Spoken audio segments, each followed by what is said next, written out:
story you're about to hear is true. Only the names have been changed to protect the innocent. Fatima Cigarettes, best of all long cigarettes, brings you Dragnet.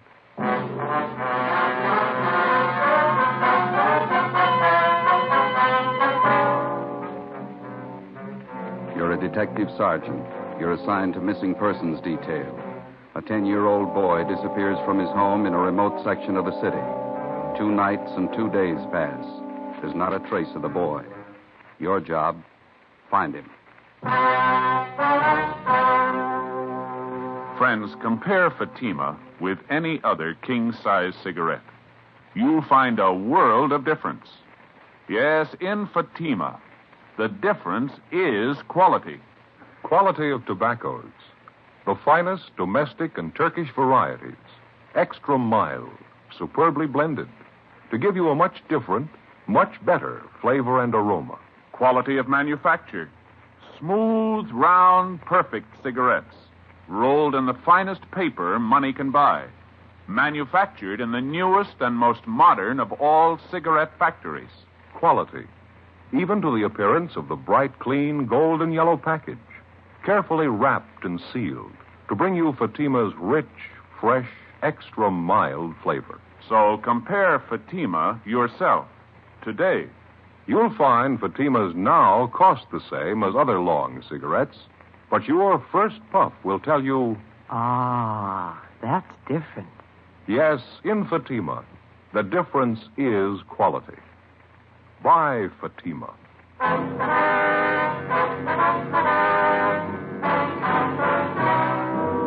Dragnet, the documented drama of an actual crime.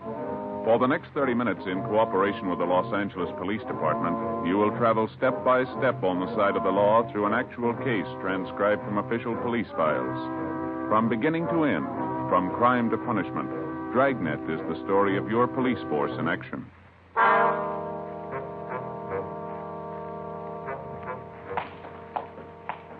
It was Wednesday, August 4th. It was hot in Los Angeles. We were working the day watch out of Juvenile Bureau. My partner's Ben Romero. The boss is Inspector Bowling. My name's Friday. We were on the way out from the office, and it was 2:25 p.m. when we got to Bowers Avenue, number 1218. Yes. Police officers, ma'am, we'd like to see Mr. Sherman. Oh, certainly, officers. Won't you come in? Thank you very much. I'm Mrs. Keller from next door. I saw you around here yesterday. Yes, ma'am. Came over this morning to look after poor Mr. Sherman. Yes, ma'am. Well, how's he feeling today? Not too well.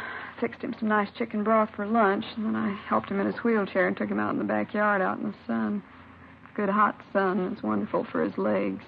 He has arthritis, you know. Yes, so we understand. Wonder if we could talk to him, Miss Keller. Oh, yes, I guess you have to. He's still out in the back sleeping in his chair last time I looked. Seems a shame to disturb him. Well, he called us at the office, said he wanted to see us as soon as we could make it out here. Was it about his grandson, Jimmy?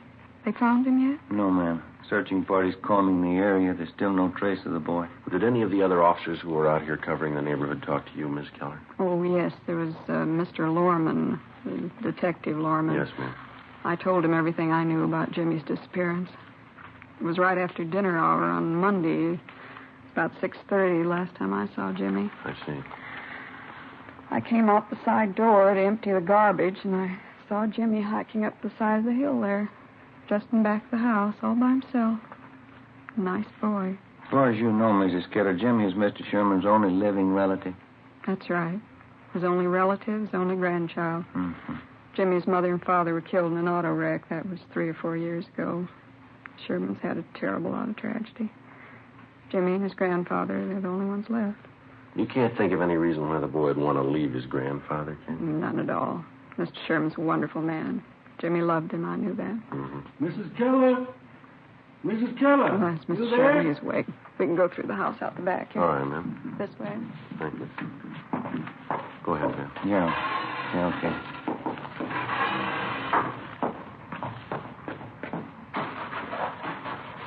Visitors for you, Mr. Sherman. How are you feeling? All right, I suppose.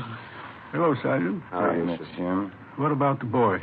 Have you found him yet? Well, nothing yet, Mr. Sherman. We've added more men to the searching party. We're doing everything we can. Gone 2 nights and 2 days. Tell me the truth, Sergeant.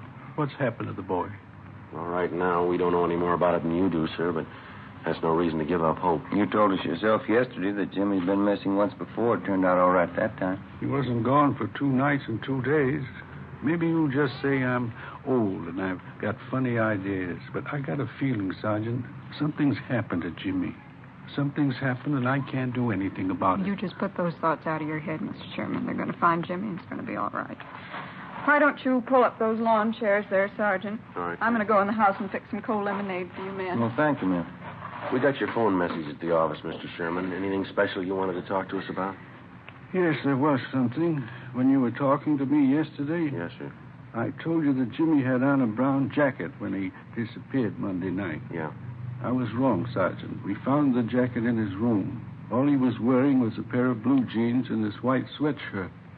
Do you think that might help any? Yes, sir, it might. We'll send out a supplementary description of his clothes. We'll see that everybody's notified. Just wish I could be out there with the searching party. Arthritis is pretty bad today. Caught me at a terrible time. Don't know what I'd do if anything happened to the boy. I know we've asked you this before, Mr. Sherman, but can you think of any reason at all why your grandson would want to leave home? No, sir, no reason at all. Those 2 collie pups over there in the pen. Jimmy just bought them last week with his own money. Saved up to get them. I see. The boy's crazy about dogs. That's why I say just wouldn't pick up and leave everything. The boy and me got along fine. No reason for it, Sergeant. Something's happened to the boy. I just got a feeling. Officer, Yes, ma'am? telephone call for either one of you. I get it, Ben. I'll be right back. Yeah, right.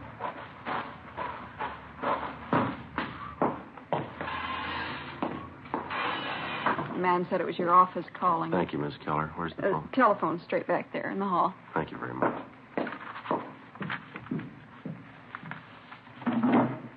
Friday talking. This is Bowling, Joe. Just heard from the search party up in the hills. Oh, did they find something? Yeah, in the Elysian Park area by the upper reservoir. Uh-huh. Found a pair of kids' trousers right by the edge of the water. What kind of trousers? Blue jeans, nothing in the pockets. They'll start dragging for a body as soon as they get the equipment. Check it out with the grandfather, huh? See if the boy was in the habit of hiking up there around the reservoir. Right. We'll call in just before we leave here. Right, Joe. Right, bye.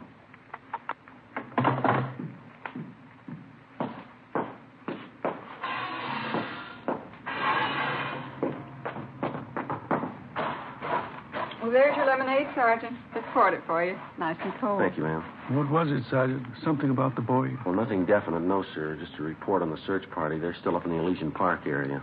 Oh, I see. Did your grandson Jimmy do much hiking in that neighborhood up there, Mr. Sherman? Yes, I think he did. Likes to hike up there around the reservoir. Why?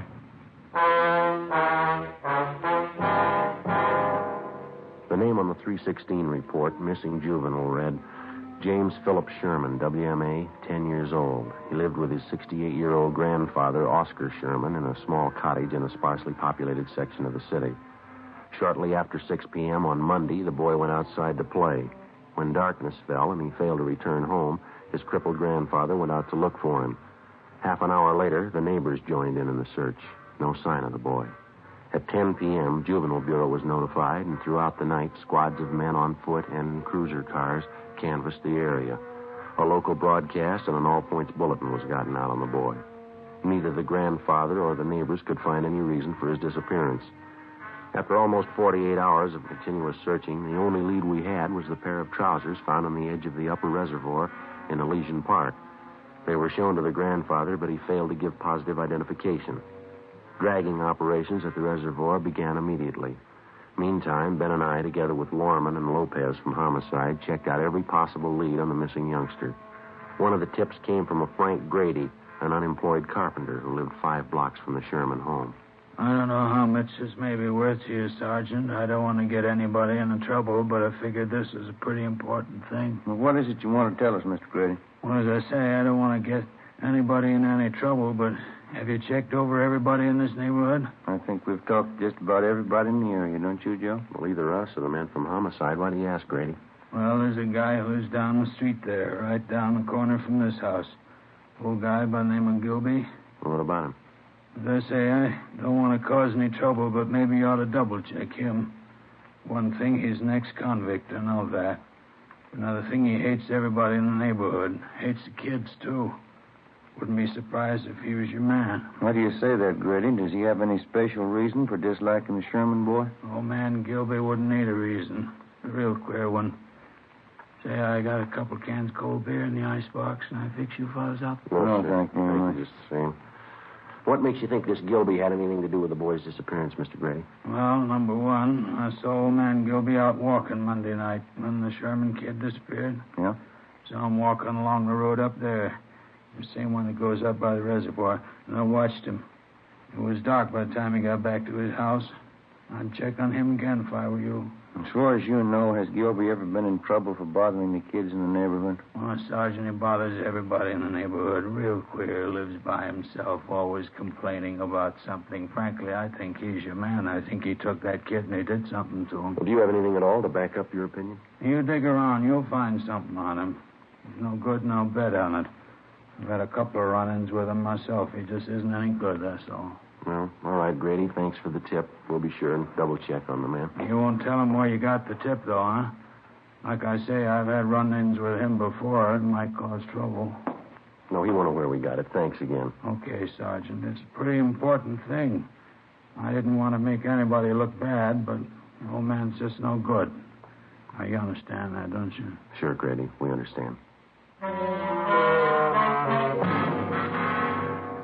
As a matter of routine, we double-checked on Grady's neighbor, Mr. Harold Gilby. We found out that he had no jail record and that he had been at work on Monday from 3 to 11 p.m. He could have had no direct connection with the Sherman boy's disappearance, no more than Grady himself could have had. The so-called tip he'd offered us was like 100 other phony leads in 100 other cases. Spiteful, small-minded neighbors trying to use a tragic situation to work out their jealousies and prejudice on somebody that they didn't get along with in the neighborhood. The search continued.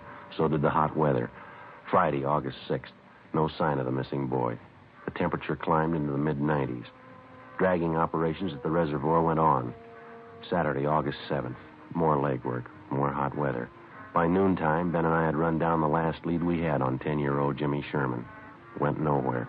1 p.m., we headed back for the office to check with Inspector Bowling. These are the days when I wish I had a little swimming pool in my backyard. Sure be nice to go home to. Yeah, well, save your money. No, it doesn't cost so much. No, I read in a magazine where a fellow built his own pool for $95.37. There can't be much of a pool, can it? Oh, yeah, it's good size. Of course, he did all his own labor. Had all his friends in to help out. He must have had a lot of friends, didn't he? Yeah, he did after he finished the pool. Friday, Ben? Hi. Oh, hi, Skipper. How'd you two make out? Anything? No luck at all. That makes it unanimous. Did you hear about the old man, the boy's grandfather? No, what happened? I guess the strain got too much for him. He collapsed. They're moving him to a hospital. Oh, that's too bad. Right. Our men still up there at Dragnet Reservoir? Finished this morning. Nothing. Well, how about the search party?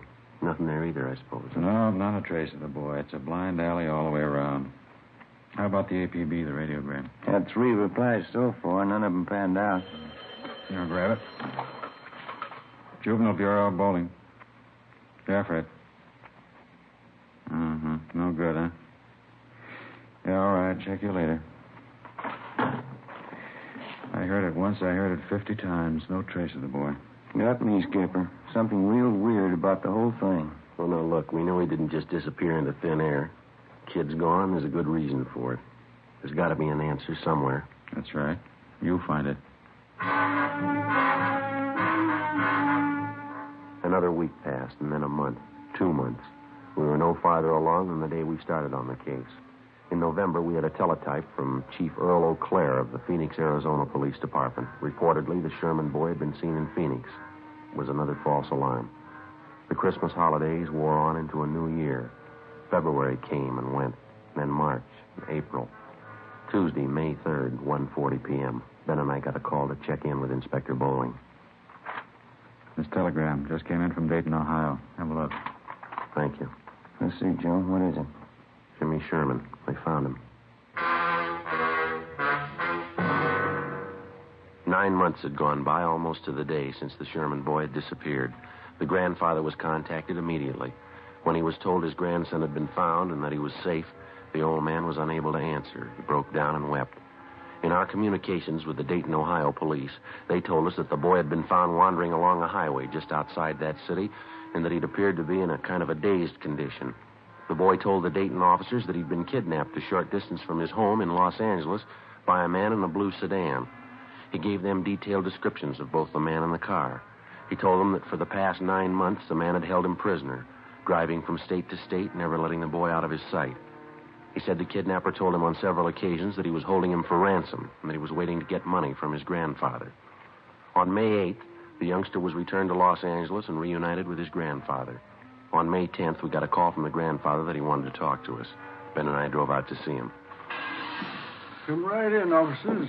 Glad to see you. How are you, sir? Hi, Mr. Sherman. Sorry to cause you all this trouble chasing you out here like this. Not at all, sir. What is it you want to see us about? Well, I'm not really sure about it, Sergeant. That's the whole thing of it. I don't know if it's me or what it is. Well, what's bothering you, Mr. Sherman? It's the boy, Jimmy. I don't know what to think. Well, how do you mean, sir? He's all right, isn't he? We saw him as we drove up, playing out in the backyard, and the doctor checked him over. No, it's not that. The boy's healthy enough. Nothing wrong with him. Well, then what is it, sir? Maybe it sounds a little weird to you, but I'm just not sure. You're not sure of what? That boy out there, Sergeant. I'm not sure he's really my grandson.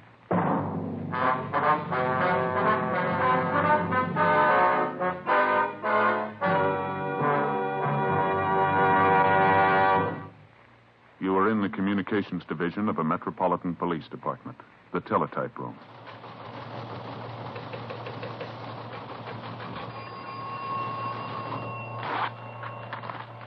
.43, LOS 52951, 12:03 p.m. APB, WMA 150, 5'6", dark hair, dark eyes, wearing gray suit, no hat.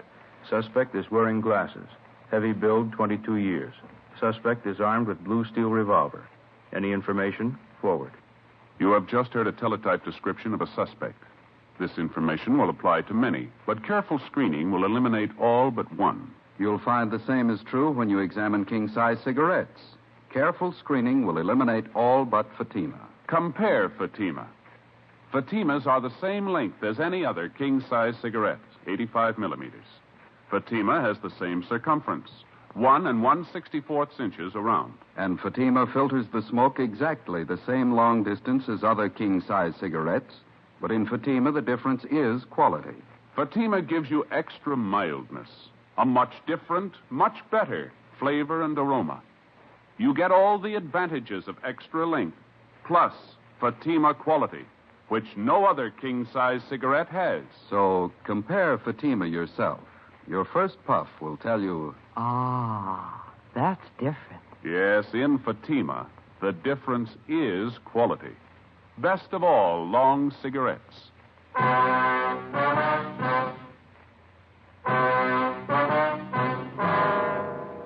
Tuesday, May 10th, 2 p.m. When the aging grandfather, Oscar Sherman, told us that he wasn't sure whether the recovered boy was really his grandson, Ben and I didn't know what to think. Our first reaction was that the shock of recovering the boy after he'd almost been given up for lost had been too much for the old man. Mr. Sherman admitted that there was no physical difference in the boy as far as he could see, but he still insisted that there was something wrong, that the boy seemed different somehow. To satisfy the grandfather, Ben and I talked to the boy, but he failed to give us any reason to believe that he was not Jimmy Sherman. We checked with the boy's friends, all the people in the neighborhood who'd known Jimmy over a period of years. They confirmed our opinion.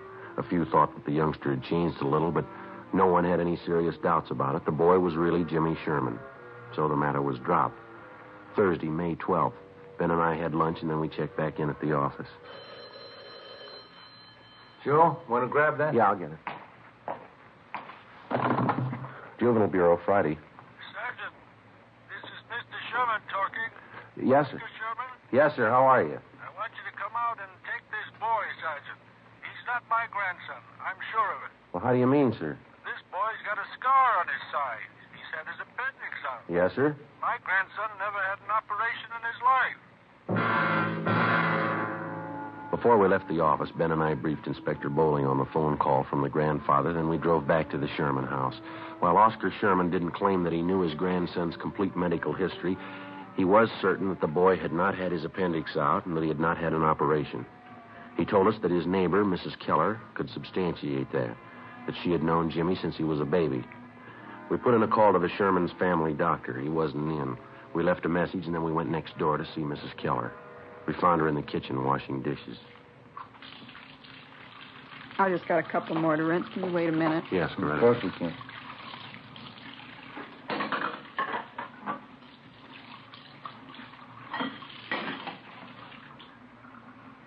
No, to tell you the truth, Sergeant, I just don't know what to think about Mr. Sherman. Maybe the whole thing was too much for him. His mind's going back on. Well, to your knowledge, Mrs. Keller, was the boy ever operated on? No, not as far as I know. But it's possible he did have an operation. I didn't hear about it. And, Sergeant, as far as I'm concerned, that boy's Jimmy Sherman.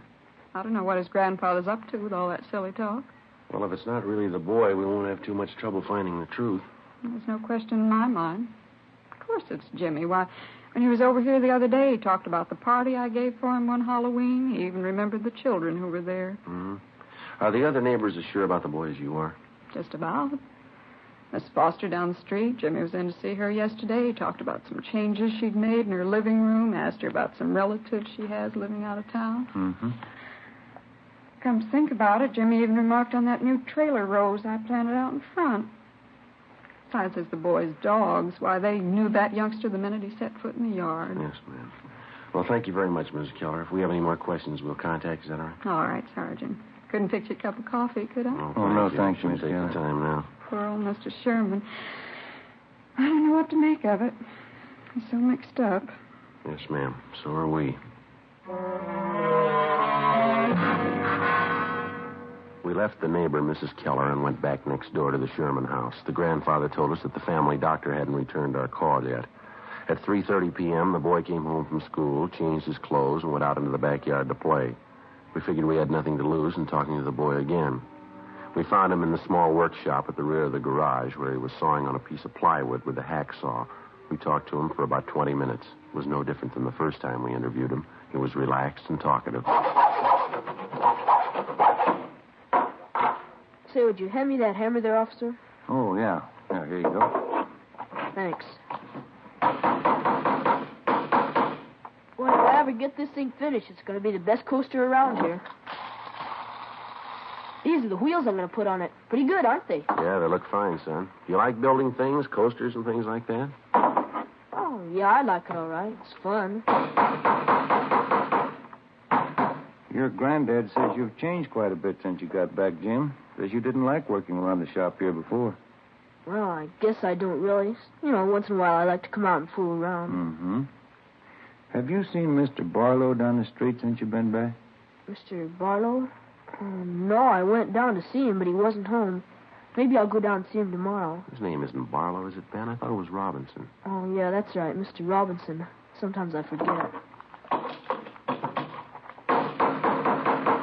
How do you and your grandfather get along, Jim, all right? Oh, sure, every once in a while looks kind of funny at me. I don't know. I guess he's still worried about that man taking me away, you know, and all. Uh-huh. How you been feeling lately, Jim, okay? Sure, I feel fine. Hardly ever get sick. That's good. You ever been in the hospital, son? Uh-huh, just once. Had my appendix out. I hate hospitals. Can I have that can of nails there, please?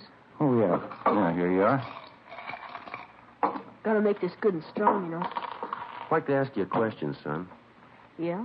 What's your real name? I'm Jimmy Sherman. You know that. No, I'd like to have the truth, son. Who are you? You must be fooling, officers. You know who I am. Jimmy Sherman. No, Jimmy Sherman never had his appendix out, son, but you did, and you've got a scar to prove it, haven't you? Sure, I had my appendix out. Ask my grandpa. He'll tell you. I'm afraid he won't soon. He says he's not your grandfather. He says you don't belong here. His grandson never had an operation in his life. How about it, son? You want to tell us about it? Oh, Grandpa isn't feeling well. He doesn't know what he's saying. Well, he knows you're not his grandson. Now, come on. What about it, son? All right. I'm not Jimmy Sherman.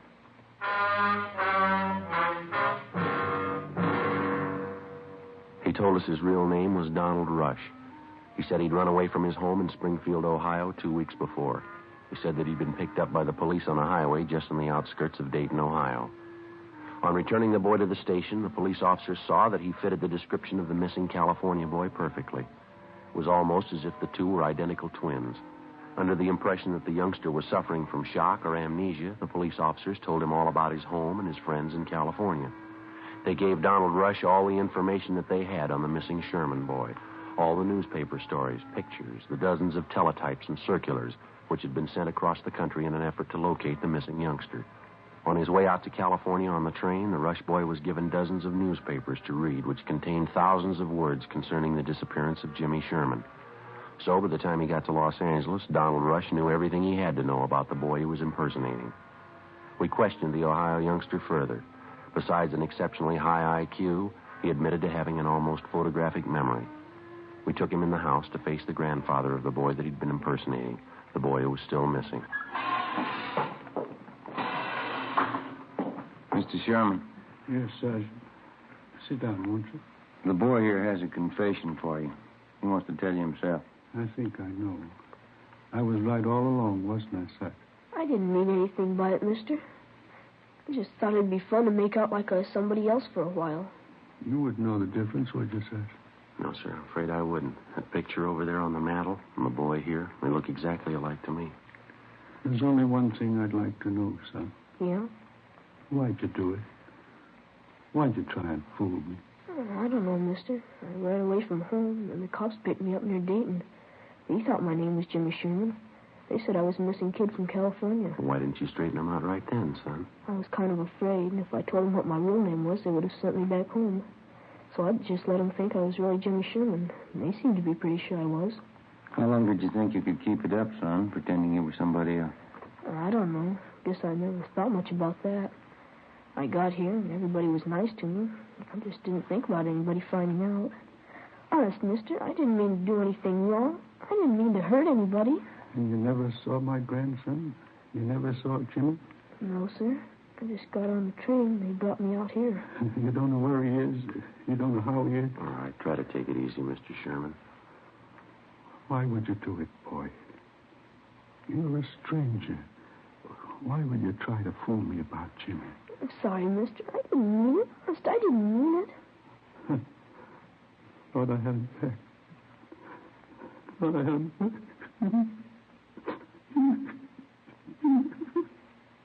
Come on, Ben. Let's go, son.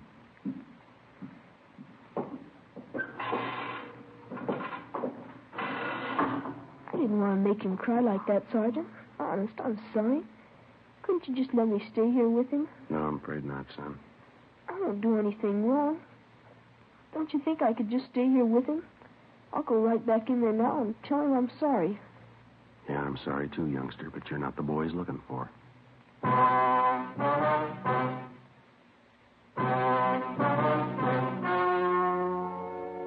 The story you have just heard was true.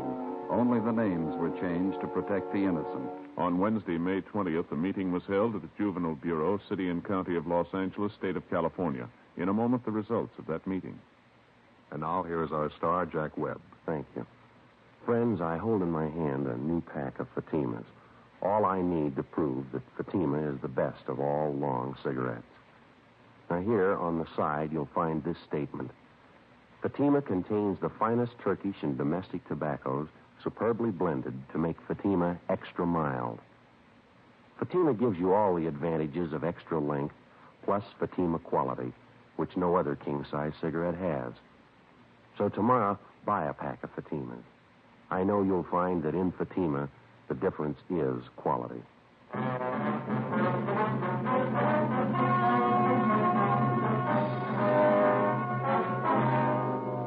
Donald Rush, who impersonated missing 10-year-old Jimmy Sherman, was returned to the custody of his parents at their home in Springfield, Ohio. 4 months later, the body of Jimmy Sherman was discovered buried on a farm on the outskirts of Riverside, California. The boy had been murdered. His killer, a farmer in the neighborhood, was subsequently apprehended and brought to trial. He was found guilty of murder in the first degree and was executed at the state penitentiary, San Quentin, California.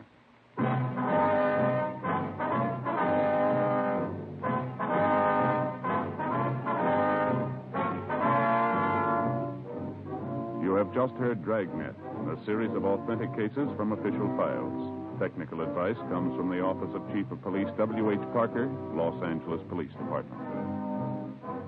Fatima Cigarettes, best of all long cigarettes, has brought you Dragnet, portions transcribed from Los Angeles. Stay tuned for Counter Spy, next over most NBC stations.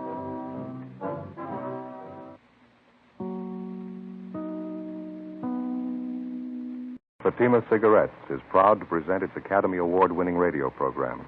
The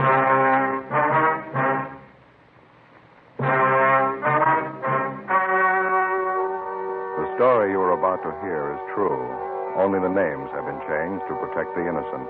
Fatima Cigarettes, best of all long cigarettes, brings you Dragnet.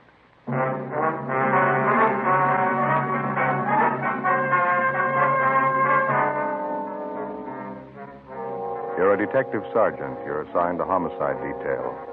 A young mother is murdered in bed while her 7-year-old son sleeps by her side.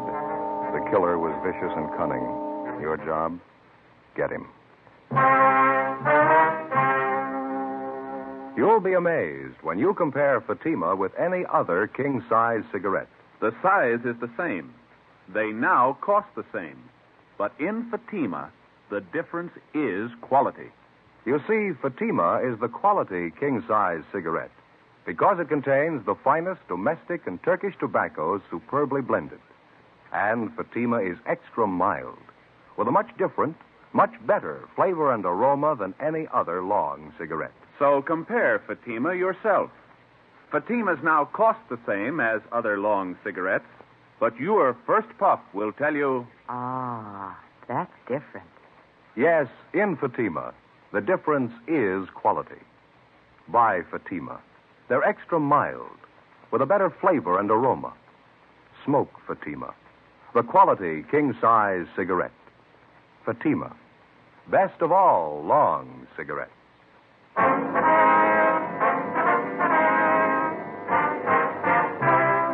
Dragnet, the documented drama of an actual crime.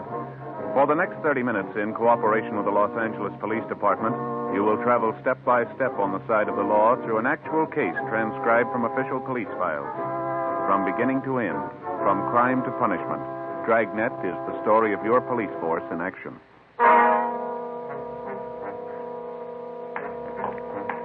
It was Monday, July 9th. It was warm in Los Angeles. We were working the night watch out of homicide detail. My partner's Ben Romero. The boss is Thad Brown, chief of detectives.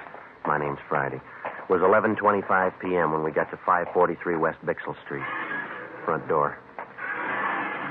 Homicide? That's right. This is Friday. My name's Romero. Klein, Unit 16R. How are you? Partner's Thomas. He's in with the victim's mother and son. Back this way, sleeping porch. Okay. What's the story? Yeah, really a nasty mess. Looks like a shotgun. Victim's face is half gone. What's the name? Josephine Stevens, 28 years old. Well, what do you got so far? Not much. Her mother's in a state of shock. Talked to the young boy for a minute. Pretty terrible. Here's the sleeping porch. Dear God. Yeah. You got a little kid by her side. It knocks the props out from under you. What do you got on it? Seems as Josephine Stevens and her 7-year-old boy were sleeping in the bed when it happened. Haven't been able to fill it all out yet, but from what the youngster told us, it happened about 30 minutes ago. I'd say it was a shotgun, too, wouldn't you, Joe? Yeah, looks like it. You can see by the head of the bed here. It looks like shotgun pellets. Yeah. The screen in the door here looks like it was recently torn. Yeah, Thomas and I noticed that, too. We made an immediate search of the area. Didn't turn up anybody. Backyard, round the side, shrubbery. Didn't find anything. Yeah?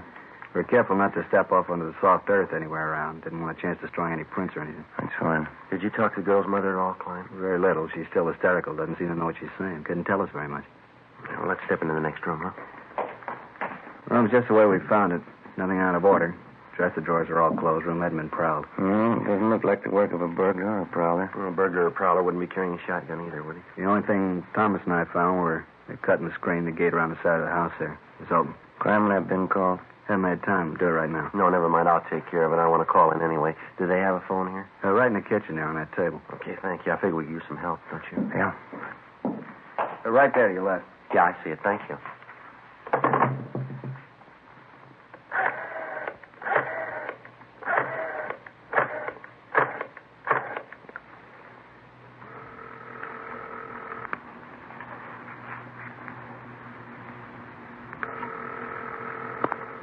City Hall. 2643, please. 2643? Crime Lab, Alan. This is Friday, Jay. Yeah, Joe. We're at 543 West Bixel. Got a homicide. We're going to need prints, photographs, the whole deal, Jay. Looks like the woman was killed with a shotgun. Now, let me double-check that address, Joe. 543 West Bixel. Yeah, that's right. You got a phone out there? Yeah, it's Hollywood 93199. We'll get right on it, Joe. Thanks. Say, Jay, could you transfer me to 2521, please? Right. Operator? 2521. 2521? Homicide, Sanchez. Sanchez, this is Friday. What'd you find out there? Oh, it's a bad one. Shotgun killing. Haven't got too much yet. We're going to have some help. What do you need? We need somebody to cover the area. We don't know what we got yet. Talk to the witnesses, neighbors, cover the parked cars. Right. Will you send out a broadcast for us? Alert all units to be on the lookout for a person or persons with a shotgun in their possession. Take care of it right away. How many men you think you need? Well, at least 4 crews. Could you get them out right away? Okay, anything else? No, I'll fill them in when they get here. Thanks a lot, Sanchez. Right, Joe. All right, bye. Everything okay? Yeah. Klein says we could talk to the youngster. You don't think it'd do any good to talk to Mother, huh? She's still in bad shape. Imagine she'll be all right in a little while, but I think you just wasted time right now. Oh, I forgot something. What's that? I forgot to call the coroner. I'll take care of it for you. Well, would you take the boy into the front part of the house for us? Sure. Fine. Then if you'll just call Sanchez down in homicide downtown, he'll notify the coroner for us. Right. Thanks a lot. Joe, you want to see something to break your heart? Now, what's that? There's some blood on the floor there, leading from the sleeping porch to this bedroom here. Yeah. Look like small footprints, huh? They are. Little boy. Well, let's go in the front room. This is a boy, 7 years old, name's Charles. Right. Thanks, Clay. I'll make that call for you right away, Friday. Hello, son. What happened to my mommy? I'm sorry. You better take it, Joe. Yeah. Come over here to me, son. Charles, is that your name? Charlie. Well, my name's Joe, Charlie. Yes, sir. Mr. Joe? Well, it's Joe Friday, son. Mr. Friday. Are you a policeman? Yeah, that's right, Charlie. Now, that other man in the uniform, Officer Klein, Yes, sir. he said you might be able to tell us what happened here. Do you feel like talking about it, son? Mr. Friday, do you know what happened to my mommy? Well, that's what we're trying to find out, son. We'd just like to ask you a few questions. She's hurt bad, isn't she? Did she talk to you? She wouldn't talk to me. Grandma and those other policemen wouldn't let me stay in there. Well, can you tell us what happened here? You want me to tell you like I told the other policemen? If you would, please. I wish you'd let me go in and see Mommy. She could tell you a lot better than I can. Well, she's hurt kind of bad, son. We just thought that maybe you'd tell us. Well, we were sleeping in the bed on the back porch. Mm-hmm. We just got to bed, and Mommy was reading me a story. And I heard this man at the screen door. Did you see the man, Charlie? No, I didn't. Mommy wouldn't let me. Well, how do you mean, son? How do you know it was a man, then? Somebody was cutting the screen at the door. I thought it was a man. But you're not sure you didn't see him? No, sir, I didn't see anybody. It was dark outside. You heard somebody cutting the screen, though, is that right? Yes, sir. Then Mommy sat up in bed. I started to sit up, too, but she wouldn't let me. She pushed me back down and said, keep down. Mm-hmm. Can you remember exactly what she said, Charlie? She said just to keep down. That's all she said. Well, then what happened? I heard this big gun, and Mommy fell down in the bed again. I could tell she was cut. I could see blood all over her. Mm-hmm. I tried to talk to her, but she wouldn't talk to me. So then I went to get Grandma. Now, after you heard the gun, did you hear anything else? I don't know what you mean. Well, did you hear anybody running outside the house? Anything like that? I don't remember. I don't think so. I got up and went into Grandma's room. I was awful scared. I don't know why Mommy wouldn't talk to me. She always used to when I was scared. Well, now, can you think of anything else that you might be able to tell us, son? No, sir. I just don't know why anybody would hurt my Mommy. She's so good. She never hurts anybody. Where's your father, Charlie? I don't know where he is. They don't live together anymore now. Mm-hmm. How long has it been since you saw your father, son? Just last Sunday it was. Yesterday, I guess. I see him every Sunday. Well, do you have any idea who might want to hurt your mother? No, sir. Nobody. All right. What do you think, Ben? Charlie, Yes, sir? did your mother and father seem to argue with one another very much? Before we moved here to Grandma's house, we used to argue all the time. That's when we lived in the apartment. Is that why you moved over here, son? Yes, sir, that's partly it. Mama had to work, and she didn't want to leave me alone here, so we moved over to Grandma's house. Do you think your father would ever hurt your mother? Did he ever say anything about ever hurting her? My daddy was always so good to me. He used to buy me all kinds of things. I don't think he was ever mean to anybody. See? Do you remember your mother ever saying she was afraid of anybody? No, sir. She was never afraid of anybody. How do you know that, son? She and Grandma used to always tell me that I'm the man of the family. As long as I'm around, they're not scared of anybody. Oh, I see. But when you talk to Mama, you won't tell her, will you? Tell her what, son?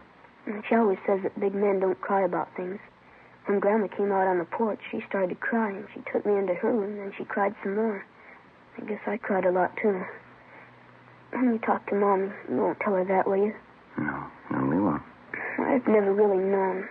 Was that right? Do big men ever cry? Yes, son. They cry.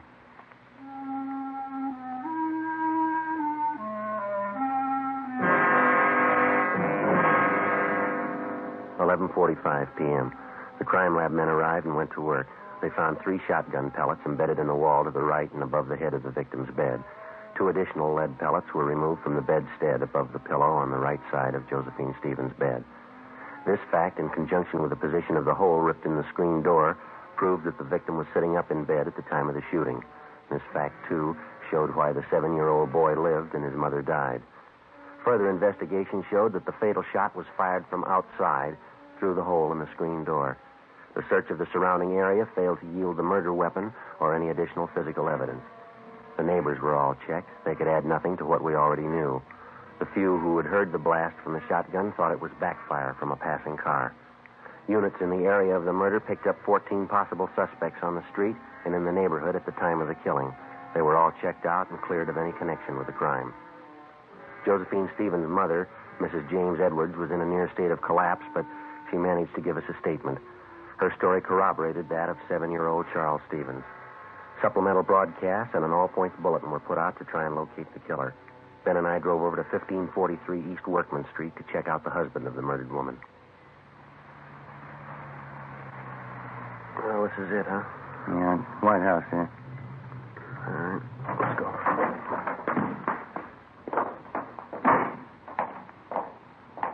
Car parked in the driveway. Yeah. The hood's warm. Car's been used recently. Yeah, you got your flashlight? Yeah, here. All right. The car's registered to Keith Stevens. Yeah, come on.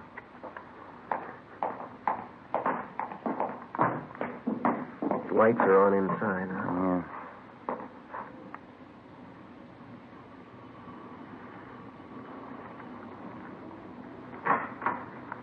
Yeah. Yes? Mr. Keith Stevens. Yes, that's right. Police officers like to talk to you. Want to come in? Yes, sir, thank you. What's the trouble, officer? Well, when's the last time you saw your wife, Stevens? Why? Well, when did you see her last? Well, I was over there Sunday, yesterday. Always go over every Sunday to visit my little boy, Charlie. My wife and I are separated. That's what we agreed on. And that's the last time that you saw her? Yes, it is. Why? Well, I'm sorry to have to tell you this. Your wife is dead. What's that? I'm sorry. You're kidding. She was all right yesterday. There must be some mistake here. No, sir, I'm afraid not. Josephine Stevens. You sure? 543 West Bixel Street. I gotta sit down. What happened? She was shot.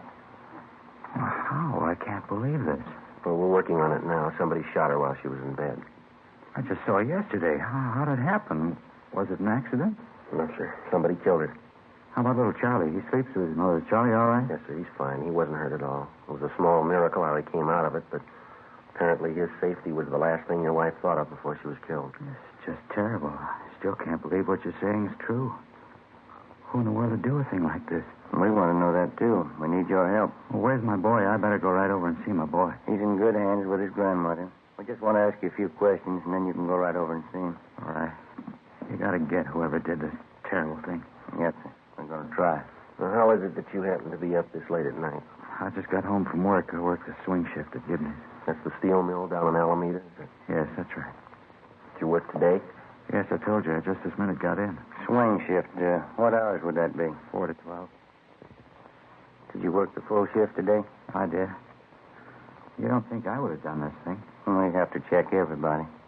Is there somebody out at the plant that can verify the fact that you were out there during the entire shift today? Yes, my lead man and I always punch my time card in and out. How do you get to work? I drive. My car's right outside there, blue Chevy. Do you own any firearms? No, I don't. You ever owned any? No, never have. Didn't want a gun around with a boy. I see. You live here alone? No, since the wife and I split up, I live with another fella here. Where is he tonight? He's out somewhere, usually home when I get here. Do you have any idea where he might be? Does he go out much? He goes out quite a bit. He's going with some girl. Might be at a movie or something like that. Does he know your wife? Well, not too well, no. I think I took him over to the house one Sunday. He met my son Charlie and my wife. Try to take it easy, Mr. Steele. Oh, I'm sorry. It's kind of hard to take. Yes, sir, we understand. This man that you live with here, what's his name? Carl Walters. Where'd you know him from? He advertised in the papers. He said he wanted somebody to share a small house with him. I answered the ad, and we seemed to hit it right off from the start. He's okay. What do you know about him? I know enough to know he's all right. I wouldn't want to get him mixed up in this. Well, has this Walters ever been in trouble? Has he ever been arrested? Not that I know of. He's a good guy. Fine Army record. Okay. Have you ever been arrested? No, sir, I never have. Any kind of an arrest, misdemeanor, anything like that? Never. You never been in jail for any reason? No, sir, never have. I had traffic tickets, but I've never been in jail for any reason. I always paid my fines, never had any trouble. Have you any idea who might want to do a thing like this? No, no one. How did it happen? Did they break in the house? No, it wasn't burglary or anything like that. Somebody just wanted to do away with your wife. If you can think of anybody who might do a thing like this, it'd help. You know, we've been separated for a while. Maybe she took up with someone to do something like this. I wouldn't know. I can't think of anybody I know that'd do this. I see. She and I have had our ups and downs, or we wouldn't be apart. We've argued time and again over the custody of Charlie, but nothing serious. Can't tell you what a shock this is to me. You say that you don't own a gun. Do you know of any of your friends or hers that might? No, I can't think of anybody. Well, this fellow Carl Walters, what can you tell us about him? Now, please, he's all right. He certainly had nothing to do with this. Well, we just want to be sure to check everybody out. If you can tell us, it may save him some embarrassment. Well, I realize you have to be sure, but please believe me, he's all right. You say he doesn't know your wife at all? No, just that one meeting. You're sure he couldn't have had any part in it? Absolutely sure. What kind of a fellow is he? Oh, average guy, I guess. Likes to swim, plays a little golf. Always wants me to go out camping or hunting with him. Do you ever go with him? No, I haven't so far. He wants to go on weekends, and I like to see my son on Sundays, like I said.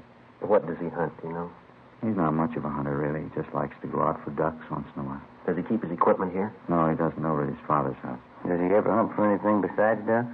No, I'm positive about that. He's always saying how he never could shoot a deer. Says he gets buck fever. Can't say I blame him. He ever tell you what kind of a gun he had? No, not that I recall.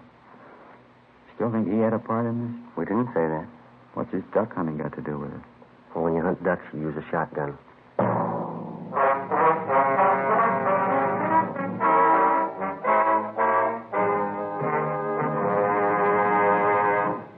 You are listening to Dragnet, authentic cases from official police files.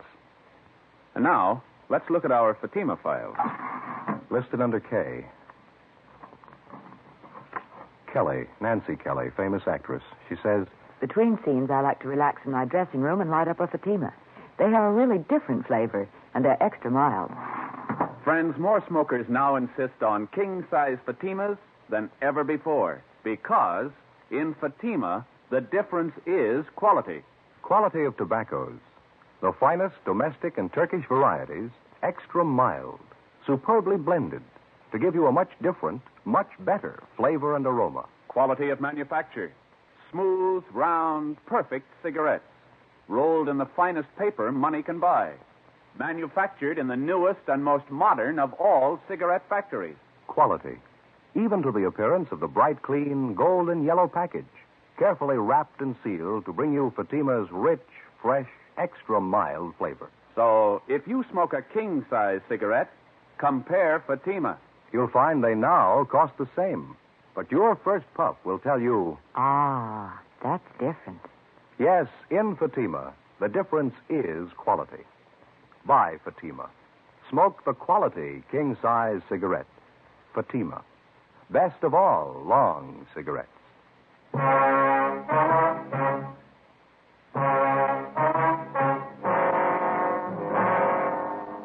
Tuesday morning, July 10th, 1 a.m. We continued to question Keith Stevens about the murder of his wife. He could add very little to what he had already told us. We made a thorough search of his house and garage. We searched his car. We found nothing that would incriminate him in any way. 1:37 a.m. Carl Walters, the man who Keith Stevens lived with, returned home. We retraced his steps for the night of July 9th. All his time was accurately accounted for. We talked with his father. We were told that the shotgun had not been used for about 10 months, since last duck season. We looked at the gun and noticed that it was covered with lint and had not been recently fired. We talked to the plant foreman at Gibney Steel Mill. He verified the fact that Keith Stevens worked his full shift on July 9th and did not leave his job until 12 midnight. At this point, both men were clear of any complicity in the murder of Josephine Stevens. Tuesday, July 10th, 8 a.m. We made the usual routine check of R&I of the 4 people involved in the case so far. Josephine Stevens, the murdered woman, her mother, Mrs. James Edwards, the husband, Keith Stevens, and his friend, Carl Walters. Here it is, Joe. One package. Nothing on Josephine Stevens or Miss Edwards. That's right. And Carl Walters is clean. He kind of makes a liar out of the husband, Keith Stevens. It's his package. Yeah, or he forgot. Well, let's see. Keith Stevens. Here's the arrest report, one only. Let's see. It's 4127A. Yeah, picked up from drunk charge. He didn't forget, Joe. This was on June 7th last. Yeah, let me look at that officer's statement, huh? Mm-hmm. Let's see. Above suspect was picked up in the company of co-defendant Michael Duff, booking number 8023. Both suspects were drunk and disorderly at time of arrest. Their condition was such they were unable to care for themselves. No, he didn't forget. Hey, Mary. Yes, sir? Pull this package for us, will you, please? Booking number 8023. Give us a mug if he's got one, huh? What was that arrest date? June 7th, 51. Thank you. Well, it's an outside chance. Well, he lied once. Maybe he'll lie again. What do you suppose he was trying to prove by not telling us about this? Oh. Here you are. Oh, thank you, Mary. That's a little bigger package, huh? Yeah. Look, his R card. He's done time in Quentin. Yeah. 1933, Grand Theft Auto. Did 4.5 years, paroled out in 37. Here he is, back in again on suspicion of robbery. 1946, charge released.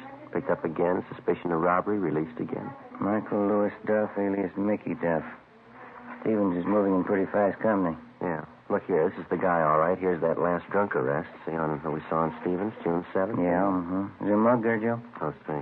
Well, there's this one on that 211 arrest in 47. Yeah, I see that one. It's pretty old, though. It's a little worn. Kind of hard to see. We'll check that last arrest report on the drunk charge. Maybe we got one of those auto photo strips. That ought to do it. I hope so. Yeah, here we are. Let's see. Yeah, those auto photos are good mugs, aren't they? Yeah. What address did he give on that last arrest? 5234 West Main. No. All these other addresses are just transient hotels. That Main Street address, the most recent, looks like the best bet. This is probably why Stevens lied about being arrested. Yeah, let's see if he lied about anything else. We drove over to 5234 West Main Street. It was a small 2-story rooming house. We checked with the landlady, and she told us that she had a man registered under the name of Michael Duff in room 20. She told us that he had just walked out a few minutes before we arrived, saying he was going down to the corner to buy a newspaper. We identified ourselves and stated that we'd wait in his room for him. We asked her not to tell him. She went upstairs with us and unlocked the door to room 20. We made a thorough search of his place. It was a 2-room apartment. I searched the living room, and Ben went over to the kitchen. Joe, come here. Yeah. Look here. Look, I'm up under the sink here, cradled in the gooseneck of the drain. Yeah, shotgun. Yeah. Just a minute.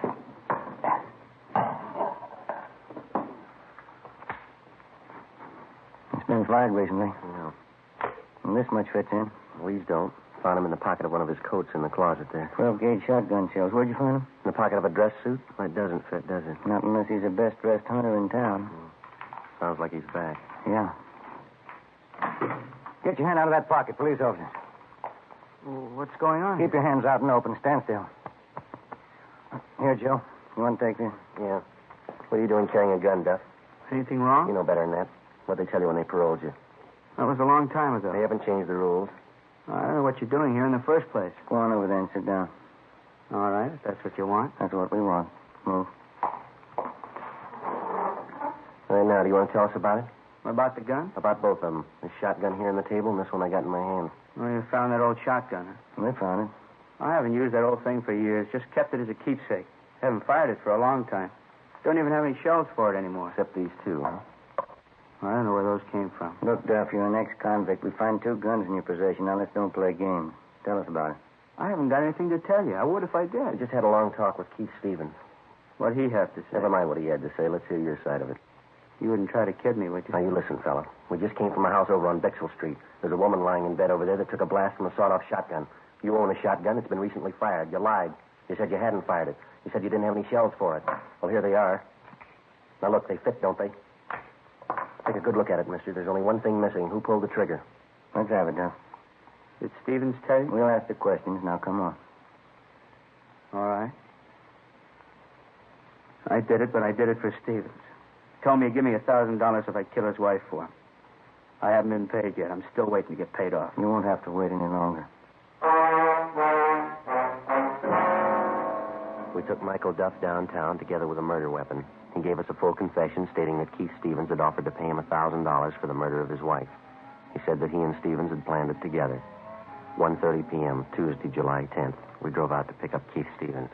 What else could I do? Is that how you justify the murder of your wife? It was her fault. She'd have just tried to be reasonable. This never would have happened. People settle these kind of problems every day, and they don't use a shotgun. You wouldn't understand. Unless you got a son, you'd never really understand why I did it. I've got a son. I don't understand. And you don't love him like I do. Couldn't stand the thought of never seeing him, having her take him away from me. And that's the way you want us to put it down. That you didn't want your child taken away from you, so you killed his mother. Not exactly. She was going to take him away. She wanted him to forget all about me. She wanted him off for herself. Did your wife tell you all this? Well, no, of course not. Any fool could see that's what she had in mind. You mean just because of some argument that you and your wife had, you just assumed all this to be so? Sure. I knew she'd never give me a break with Charlie. Isn't that what always happens? And you never asked her how she felt? Never thought that you could stand on your legal rights? Never knew that what you're trying to make us believe seldom happens unless there's a good reason for it? Wasn't going to let her take my son away from me. Nobody could do that. Yes, sir, you're right. You lost him yourself. The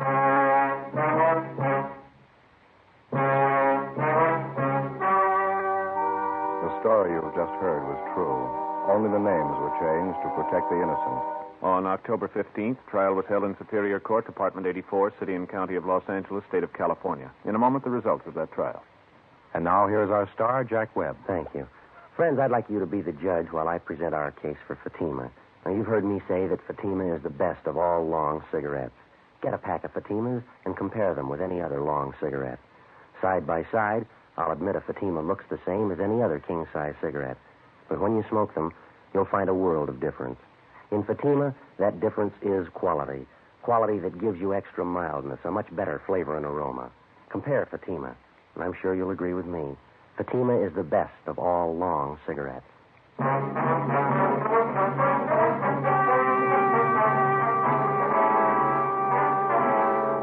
Keith Edward Stevens was convicted of murder in the first degree and received a life sentence. He is now serving his time in the state penitentiary. Michael Lewis Duff was convicted of first-degree murder and received the death sentence. He was executed in the lethal gas chamber at the state penitentiary. Dragnet wishes to thank Sheriff Brian Clemens of the parish of East Baton Rouge, state of Louisiana, for the appointment of Sergeant Joe Friday and Sergeant Ben Romero as honorary deputy sheriffs. Our sincere thanks to Sheriff Clemens.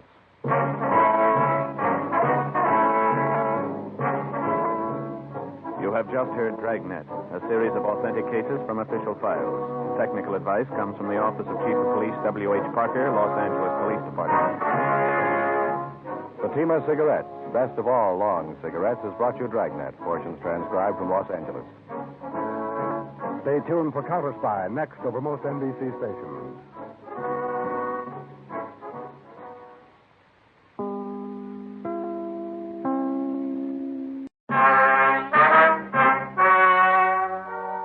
The story you are about to hear is true. Only the names have been changed to protect the innocent.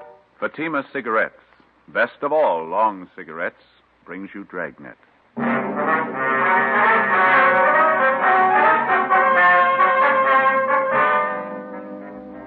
You're a detective sergeant. You're assigned to forgery detail. A United States postal inspector comes to your office. You've received the same complaints he has. Somebody is stealing mail in your city. Your job, help get him. Friends, compare Fatima with any other king-size cigarette. You'll find a world of difference. Yes, in Fatima, The difference is quality. Quality of tobaccos. The finest domestic and Turkish varieties. Extra mild, superbly blended. To give you a much different, much better flavor and aroma. Quality of manufacture. Smooth, round, perfect cigarettes. Rolled in the finest paper money can buy. Manufactured in the newest and most modern of all cigarette factories. Quality. Even to the appearance of the bright, clean, golden yellow package. Carefully wrapped and sealed. To bring you Fatima's rich, fresh, extra mild flavor. So compare Fatima yourself today. You'll find Fatima's now cost the same as other long cigarettes. But your first puff will tell you... Ah, that's different. Yes, in Fatima, the difference is quality. Buy Fatima.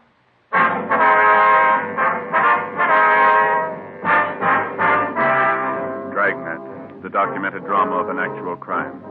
For the next 30 minutes, in cooperation with the Los Angeles Police Department, you will travel step by step on the side of the law through an actual case transcribed from official police files. From beginning to end, from crime to punishment, Dragnet is the story of your police force in action. It was Monday, March 3rd. It was raining in Los Angeles. We were working the day watch out of forgery detail. My partner's Ben Romero. The boss is Captain Harry Elliott. My name's Friday. It was 7:45 a.m. when I got to room 29. Forgery detail. Morning, Joe. Hi, Ben. Sure coming down out there. Yeah? Look at this coat. It's soaking wet. Is that the same trench coat, that English one? Yeah. Ever since I had it cleaned, it seems to soak up the water a little more. Does it leak? Oh, no. It just seems to take on a little more water. Keeps me dry. Got something to show you, Joe. Yeah? Remember that old raincoat of mine used to leak up through the seams over the shoulder? Oh, yeah, sure. Take a look at this. What do you got there? Pretty neat, huh? Well, yeah, what is it? It's my new raincoat. Never know, would you? It's small, compact. The whole thing's hardly any bigger than a pack of cigarettes. Not bad, huh? Yeah. Where'd you get it? Wife bought it for me. Amy says it's regular full-size raincoat, size 40 long. Amy says. So didn't you try it on? Oh, no. You know how they make something like this. It's made out of plastic. Size isn't too important. Just a plain coat. Slips right on over your suit, just like any other raincoat. I know it'll fit. You haven't worn it yet, huh? No, it hadn't started to rain when I left home. Could I see that? Sure. Real compact, isn't it? Now, something like this is really practical. Yeah, huh? Little package like that, you carry it around with you all the time. Never take up any room at all. Yeah. What's it look like? Just like that little pouch there. Same stuff. It's transparent, you know, regular plastic. Well, could we look at it inside? I mean. Okay, let's see. Well, here, you better do it. Yeah, okay. Well, you just unzip it here. Sure is compact, isn't it? Yeah. There we go. Look there, Joe. All folded up nice and neat. Yeah. Sure is lightweight, too. Plastic's great, isn't it? Fine, yeah. There we go. Full-size raincoat. See there? Fits fine. Never know a full-size coat would go in anything like that little pouch there, would you? It's no bigger than a tobacco pouch. Yeah, that's pretty good. You ought to try it on, Joe. Never know you had anything on. Sure is light and nice. Yeah, I can see. Now we just put it back in the pouch till I'm ready for it. Let's see now. Collar goes up. Front folds in like this. No, that isn't right. Goes this way. Let's put it down on the table. That'll be better. Yeah, that's better. Now, here we go. Now, we fold the arms in here.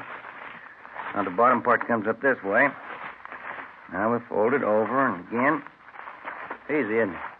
Just follow the crease marks and you're home, Joe. Yeah. Now, if you'll hand me that little pouch, Joe. Oh, yeah. Here you go. Oh, thank you. Now, no, I guess that's too big. Well, we'll make one more fold, okay? Yeah. Well, it's small enough this way, but it's too fat, isn't it? You better watch it there. You're going to tear that little sack. That's funny. I folded right over the old creases there. Too fat, isn't it? Yeah. Well, couldn't you just carry it in your pocket like that without the pouch? Sure, let's see. Slip it in my coat pocket. No, that won't do, Joe. It bulges right out. It's kind of springy. It jumps out. It's like a piece of pongee silk. Yeah, it seems to. Well, it's still lightweight and easy to handle. Sure. Plenty easy to carry just like that anyway. Yeah. Well-made little pouch there. Seems a shame not to be able to use it. You smoke a pipe? No, you know that. Just cigarettes. Yeah, I'll find some use for it.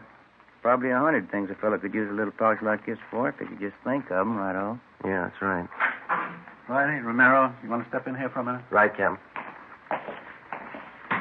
You fellows know Inspector Smith, Post Office Department? Sure, how are you? Romero? Good to see you, Leo. How you doing, Joe? Sit down, won't you? Thank you. Thanks very much.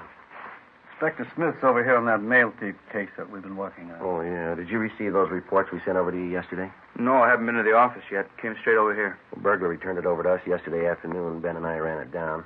Seems to us like it might fit in somewhere here. Miller and Ashton have probably got your reports now. I was just going to call in. Do you mind filling me in on it? Apartment house over on Alvarado. Landlady reported a theft of part of a mailbox out there. Yeah, somebody stole a master panel off the front of the community mailbox at the apartment house. Figure it must have happened sometime during the night. Oh, yeah, I believe we got something on that, too. A postman on the route reported it. That's how he's getting into the mailboxes. Steals the front panel, makes a key for himself, and then on, he's in business. Smart guy like we're after could put a key like that to good use. It fit a great many different mailboxes around town. Yeah, it's the same M.O. We've been on this guy for a long time. He pulled the same thing down in San Diego, was knocking down about $2,000 a month. Then he laid out. Now he's at it again up here in L.A. Mm-hmm. Well, as you know, we've been getting reports of the thefts and the passing of the checks about 10 days ago. Yeah, I know. We've got 5 checks passed by this same thief, according to handwriting analysis. We know it's the same guy. Talked to the victims and the bank teller. Description of the guy seems to tally with what you people have on him. Yeah. There's just one thing we haven't been able to piece out yet. What's that, Joe?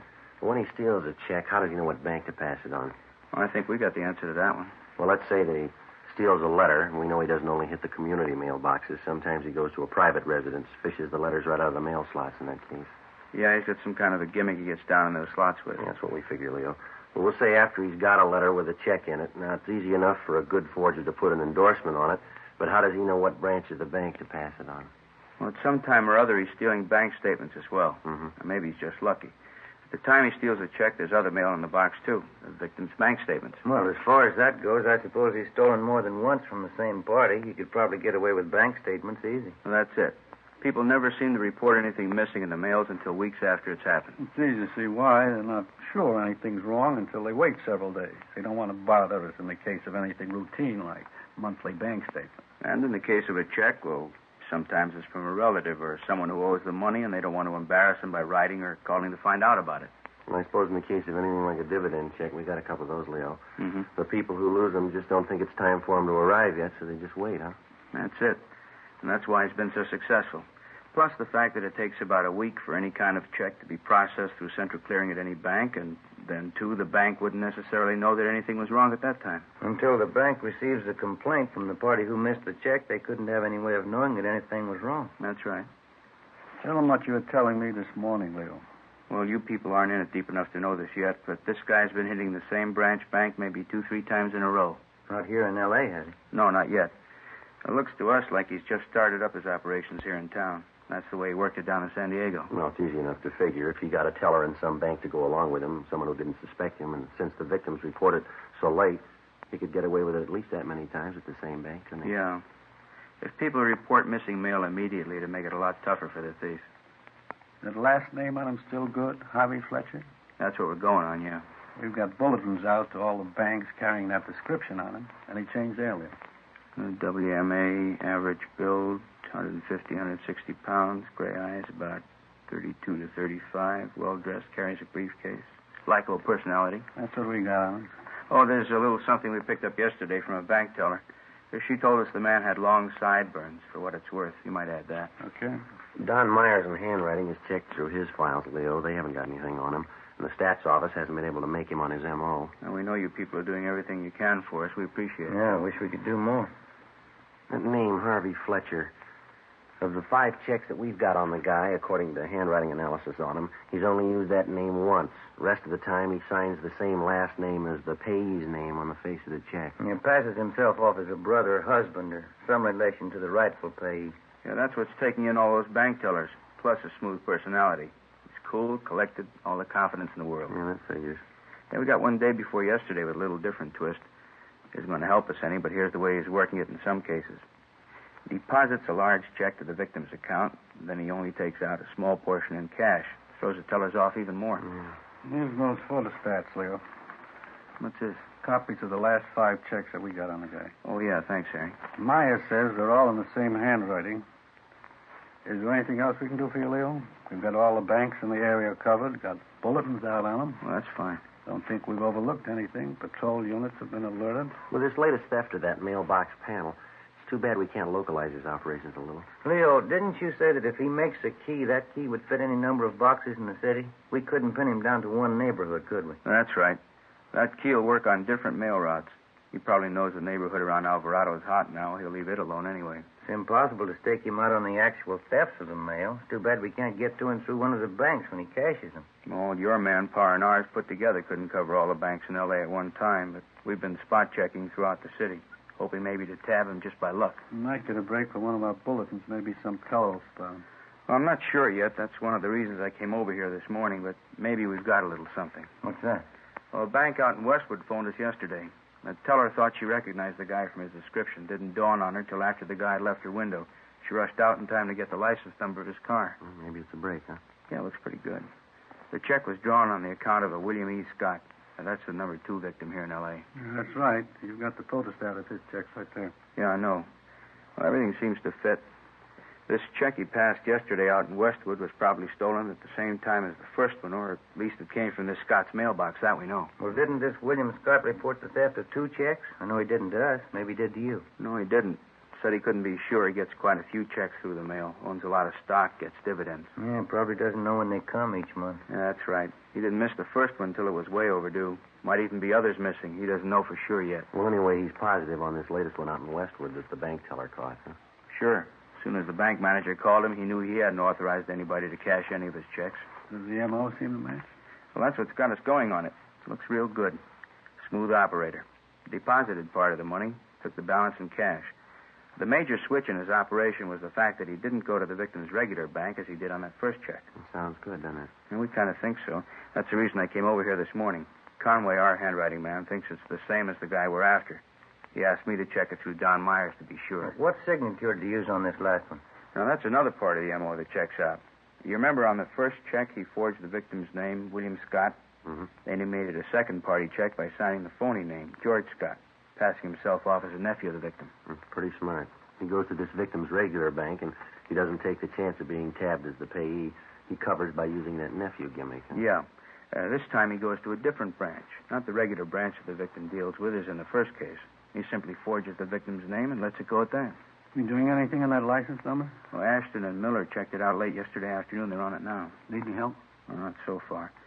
I'm interested in what Don Myers has to say about the handwriting. He ought to be through about now, huh? I'll give him a call. Well, thanks, Harry.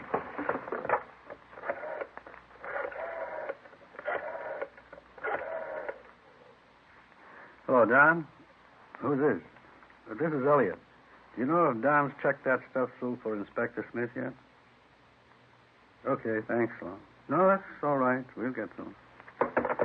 Don was called out of the office for a minute. That was Sloan. He says he's sure Don's finished with it. Oh, fine. You say when he'll be back? He just ducked down to Thad Brown's office for a minute. I'll call down there for you. Well, that's all right. I'll walk down there myself. I need the exercise. Okay. Go on, I'll walk on down with you. Oh, swell. Let's go. All right. You fellows will be back here once. Well, sure, as soon as I check with Myers. All right.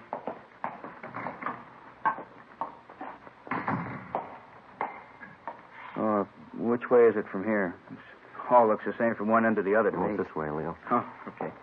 This affects you like the federal building does me. I get all turned around up there. Yeah. Well, those fellas down in San Diego had a rough go on this thing. Yeah, I was talking to McGuire and Ormsby down there just the other day. They said they were going around in circles on it. They broke a lot of ground for us. Checked out a lot of suspects, cleared them. Checked out all that stuff that Brereton from CII sent down. Yeah. You know how thorough that guy is. It figures they've done a lot of legwork. Friday, you say you just talked to him down there? Yeah, that's right, Leo. Well, then you know about all those bulletins they got on the guy. Description, exemplars of his handwriting. Mm-hmm. Sent them to every police department in the United States. It's a big job. Mm-hmm. I'll go get Don. It's right in here. Thanks, Joe. Right. Don? Yeah, Joe. Leo Smith from the post office department's waiting to see you. Right, Joe. I was just on my way back to the office. Fine. Hello, Don. Sorry, Leo. I had ducked out for a minute. Oh, that's all right. Say, did you get a chance to look that Scott check over? Yeah, I did. Got a couple of things to show you back in the office. Okay, fine. Was Conway positive on this one? Well, he said he felt we had the right man, but he wanted your opinion to be absolutely sure. I couldn't be positive, but I think maybe he's your man. There's a great similarity, but too much pressure on the downstrokes. The E's, the O's. Just not too sure. They're a little different than some of the previous samples of the guy's handwriting. Uh-huh. I can show you better back at the office. Got a few things for you. Think there's a possibility, Don? Well, let me put it this way. I won't say it is, and I won't say it isn't. Let's pick them up and find out for sure. Here we are. Go ahead, fellas. Thank you. I've blown those things up here. Uh-huh. Call for you, Leo. I'm 3. Oh, thanks, Harry. Excuse me.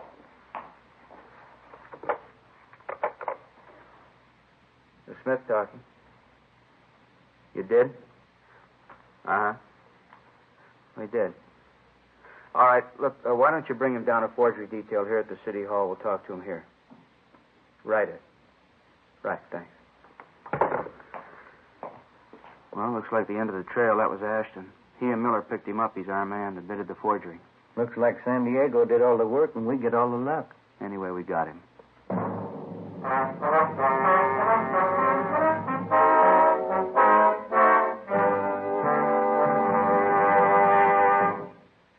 You are in the Scientific Investigation Division of a Metropolitan Police Department, the ballistics room.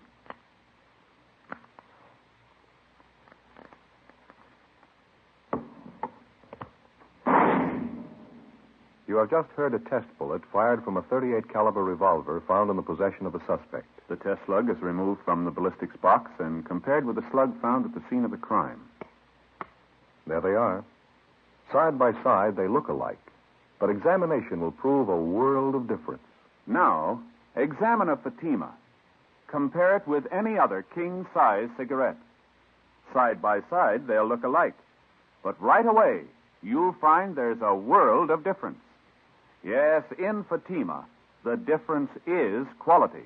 You see, Fatima is the quality king-size cigarette because it contains the finest domestic and Turkish tobaccos superbly blended. And Fatima is extra mild, with a much different, much better flavor and aroma than any other long cigarette. So compare Fatima yourself. Fatimas now cost the same as other long cigarettes, but your first puff will tell you...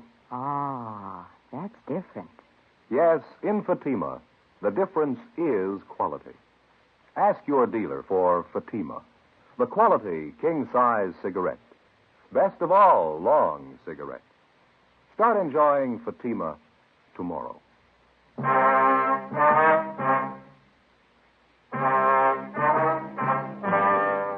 In the routine solution of the case, the police officer is always benefited by the legwork of his fellow officers. In this case, the men of the San Diego Police Department, in conjunction with the Post Office Department, had done most of the spade work, and the actual apprehension of the suspect appeared to be almost too easy on our end.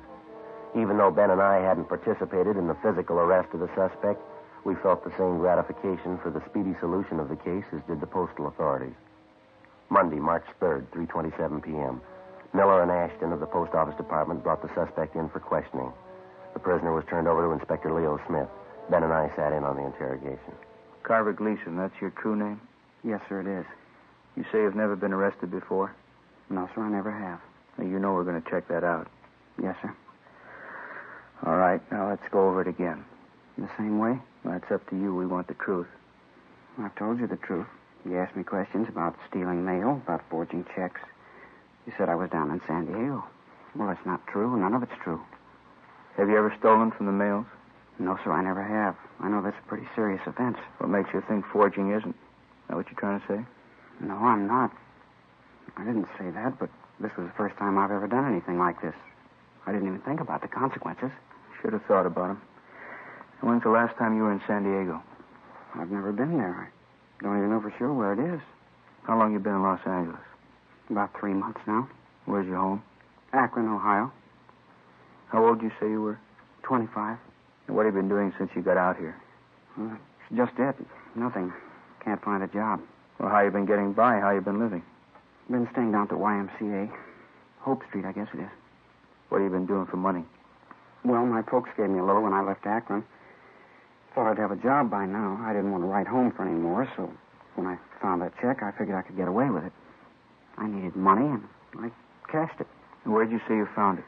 Over on, that street out that way, La Cienega.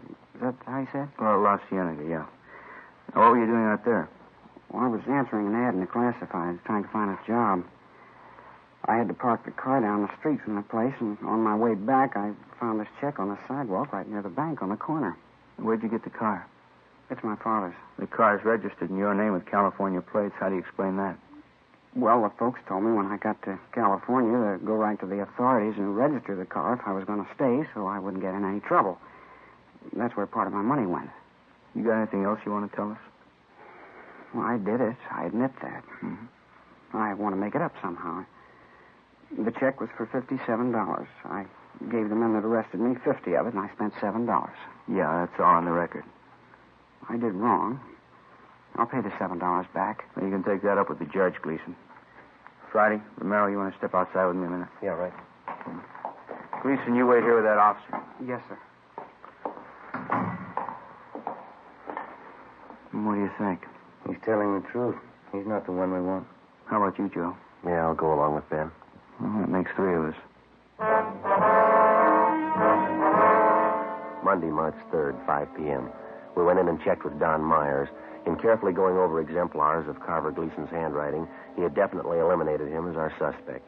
Carver Gleason remained in custody awaiting trial. 3 months went by. During this time, the burglaries and forgeries continued.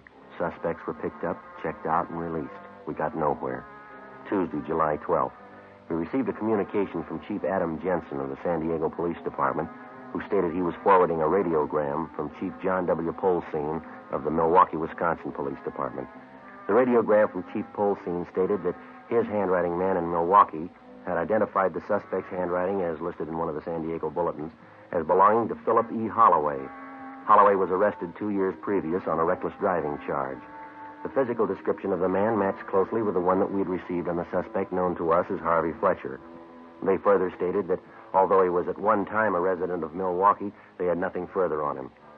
It was just an outside chance, but we decided that in all probability this could be the suspect's true name, Philip E. Holloway. This information was forwarded to the postal authorities. Ben and I started to check through our channels to determine the whereabouts of the suspect, Philip E. Holloway, with a possible alias of Harvey Fletcher. Well, that's it, Joe. Nothing in any of the phone books. Yeah. Covered everything I can think of. Our records, sheriff's records, nothing from CII, utility company. Yeah, well, maybe Smith found something on him. We haven't got anything here. Think I'll give him a call, huh, Joe? Yeah, I'd like to know.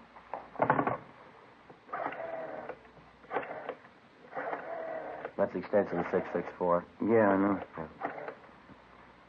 Yeah, 664. Hello, Inspector Smith, please. How's that? Oh, I see. No, that's all right, thank you. On his way over here, he left 5 minutes ago. I sure hope he's got something. Joe, Ben? Hi, Leo. Think maybe we ran it down. Good. How'd you do it? Through the Postal Service? Yep. Didn't figure, did it? Well, we didn't think he'd stay put long enough to have a permanent address. Well, he's been on the move, but we got the last known address on him. Received mail there 2 days ago. You want to check with Don Myers? He's been working over those exemplars at Milwaukee Center. I just did. Called him about 15 minutes ago. Oh, we just got back from R&I. What do you have to say this time? Well, he and Conway agree all the way this trip. Yeah? Holloway's our man. Together with the postal authorities, Ben and I helped in the 24-hour surveillance placed on the suspect, Philip E. Holloway. Our findings disclosed that he was living in a modest apartment house, and he was employed by a local vacuum cleaner company as a door-to-door salesman. This type of occupation would enable anyone to have suspicion-free access to any and all types of home mailboxes. The first 3 days of the surveillance failed to disclose any further incriminating evidence. Thursday, July 17th, fifth day of the 24-hour surveillance, 2:30 p.m. Holloway came out of his apartment building, got into his car, and drove approximately 4 miles to the Echo Park residential district. He parked his car, got out, and went up the steps of a small apartment house. Together with Inspector Leo Smith, Ben and I followed him. You want to pull up here, Ben? This is good. All right. Yeah, he's going for that mailbox, isn't he? Yeah. He's got the key. He's opening the panel. Not a worry in the world. Broad daylight. Look at that. He's got all the letters out of the box, got them in his pocket. On his way back to his car. Leo, there's a bank right up there on Sunset, see? Okay, let's stay with him. How's it look, Joe? You can see up ahead there. Is he pulling out? Wait a minute. All right, let's go.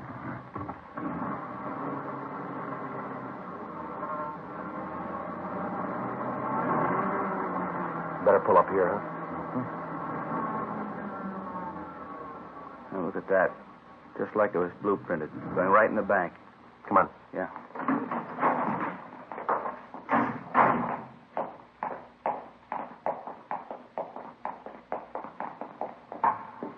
Joe, you see him? There he is. Second window. Let's get in line right behind him. All right. Yes, sir. May I help you?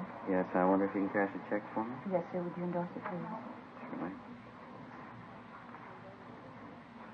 There you are. As you can see, this is one of my mother's checks. I guess I can cash it all right for us. Do you have any identification? I'm sorry, I don't. I'll say I have this envelope the check was mailed in. Will that do? Yes, I think that's all right. How would you like this, sir? He doesn't want it anyway, miss. Just hold that check for us, please. Postal inspector. Yes, sir. I beg your pardon. I believe you're making a mistake here. No, there's no mistake. Come on, step over here. Shake him down. I don't understand all this. That key you used over there on Baxter Street, that the one you made from that panel you stole over on Alvarado about 4 months ago? You know about that, huh? Yeah, we do. I did all right for a while, didn't I?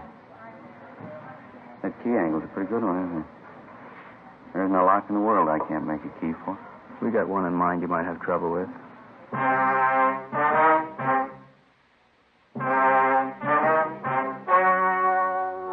story you have just heard was true. Only the names were changed to protect the innocent. On October 15th, trial was held in the United States District Court, State of California. In a moment, the results of that trial.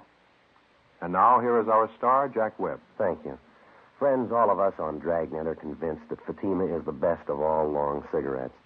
We think you'll like them as much as we do. But the only way you can tell is to buy a pack of Fatimas and compare them with any other king-size cigarette. Now, side by side, they'll look alike, but in Fatima, the difference is quality. Quality that gives you extra mildness, a much better flavor and aroma. Compare Fatima. You'll agree, Fatima is the best of all long cigarettes.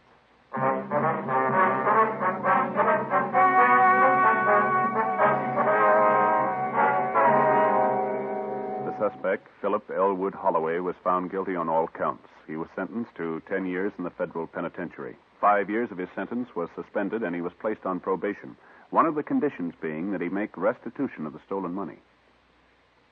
Ladies and gentlemen, accidents of all types kill more persons from 1 to 35 years of age than does any single disease. America's homes and children can best be kept safe if every father, mother, and child develops the personal responsibility to know and observe home safety rules. Make home safety a family affair. Be careful. The life you save may be your own.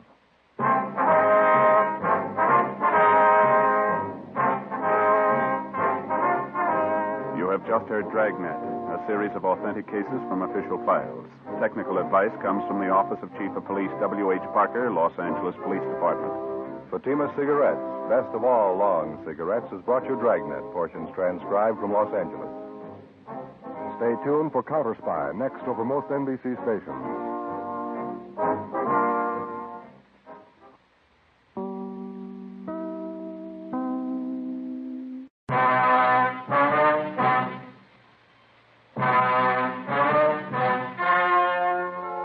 The story you're about to hear is true. Only the names have been changed to protect the innocent. Fatima Cigarettes, best of all long cigarettes, brings you Dragnet.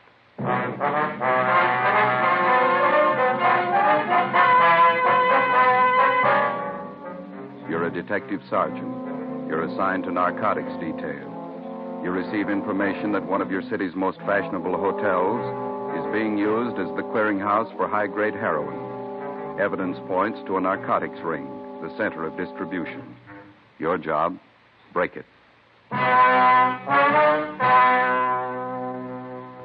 You'll be amazed when you compare Fatima with any other king-size cigarette. The size is the same. They now cost the same. But in Fatima, the difference is quality. You see, Fatima is the quality king-size cigarette because it contains the finest domestic and Turkish tobaccos superbly blended.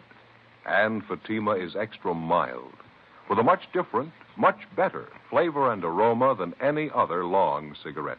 So compare Fatima yourself. Fatimas now cost the same as other long cigarettes, but your first puff will tell you... Ah, that's different. Yes, in Fatima, the difference is quality. Buy Fatima. They're extra mild, with a better flavor and aroma. Smoke Fatima. The quality king-size cigarette. Fatima. Best of all long cigarettes.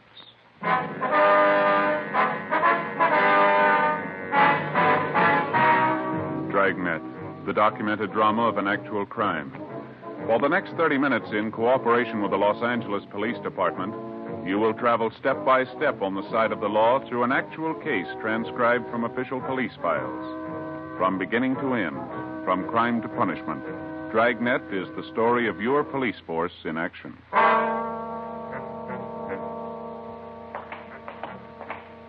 It was Tuesday, October 5th. It was foggy and rainy in Los Angeles. We were working the day watch out of Narcotics Division. My partner's Ben Romero. The boss is Captain Kearney. My name's Friday. It was 8:47 a.m. when we got to 401 North Avenue 19, the main jail. Felony section. Morning, fellas. How are you today, Pete? Morning. What brings you up here so early? We want to see Monty Wilkins, booked in last night on narcotics. Booking number is 906351. Okay, let me look. Okay.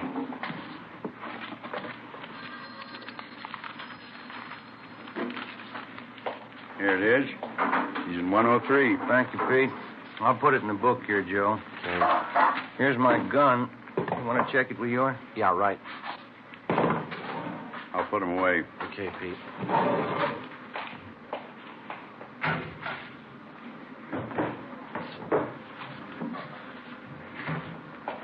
Here's your check. Thank you, Pete. All set, Ben? 906351. That's it. Okay, let's go. All right.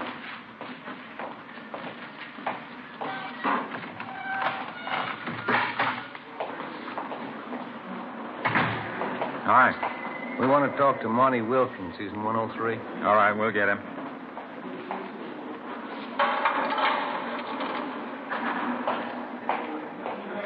Monty Wilkins, 103 for interview.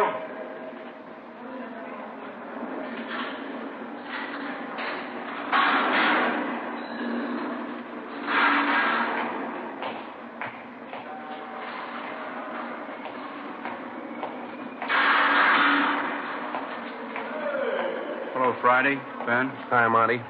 Better move out of the way there. He wants to lock that door, Monty. Oh, yeah.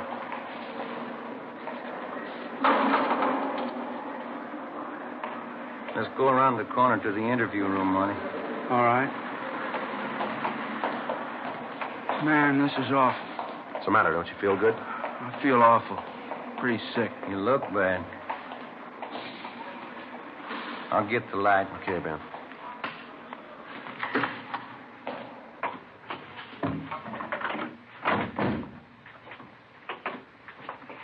Sit down, Monty. Okay. Thanks. Well, it's been about a year and a half, hasn't it, Monty? About that long, yeah. We got you for possession that time, too, didn't we? Yeah, that's right. How long you been in the stuff this time? Well, I guess I've been hooked bad about a month. How much you shooting? Oh, about 2 caps a day. When you were picked up down in Slauson last night, you had 7 caps on you. Yeah, that's right. Well, we checked with the crime lab. They've run the stuff. It's not the usual Mexican, is it? That's right. You want to tell us about it?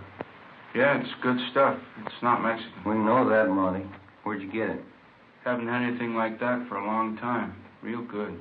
Hasn't been cut. Real fine. Maybe it's coming in from the East Coast.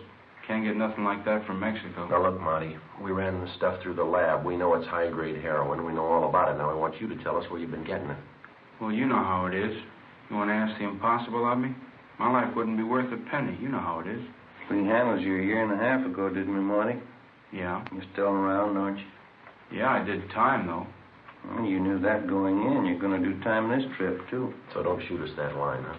Well, you guys know how it is with us guys. I can't tell you anything. No, it isn't that you can't. You just don't want to. Now, look, we didn't come up here to spend the time of day with you, Wilkins. This is the only time around. If you want to help us, you can help yourself at the same time. It's up to you. You mean you can clear me on this? You can give me a break? We didn't say that. We can't make any promises to you or give you any kind of a break. It's entirely up to you how you want us to put it down in our reports. Cooperative or uncooperative. Well, okay. You squared with me last time. You helped us last time. We made a case. But I'm not going to be able to help you very much. Where you been getting it? Well, I've only made a couple of buys on that good stuff. I just got it from some old mule I just happened to meet down there. Seemed to be pretty well loaded with the stuff. Where'd you meet him? Oh, down near 5th and Spring somewhere. What's his name? I never did know his name. I just knew that he was pushing the stuff. Some old mule, that's all. Who's he pushing it for? Now, you know they never tell us guys where they're getting it. You know how they do. Yeah. I never did talk to him very much. I did hear him say once he was getting his stuff from a new bunch of guys from the east. Said they were really going to open up this town. The way he talked, they're no small-time operators. I got enough out of it to know they're working out of the Plaza Royal Hotel. Never figured that, would you? Anything else? Any names mentioned? Yeah, I remember this old mule mentioned a couple names. I think he talked about somebody named Kirk and another guy called Smith. Now, you understand, this guy was just talking. I don't know how they fit in or what the connections are. Yeah, we understand. Where can we get a hold of this old mule? Well, I don't know where he's at. How do you get a hold of him when you want to make a buy? I just run into him, that's all. Down around Spring Street. You know, just around. The last time I was down, I couldn't find it. And is that all of it, Monty? And what you can tell us? Well, I don't know too much anyway. You know how it is. I couldn't tell you any more. That's all I know. All right, let's get on to this 510 if that's all you got. That's everything I got.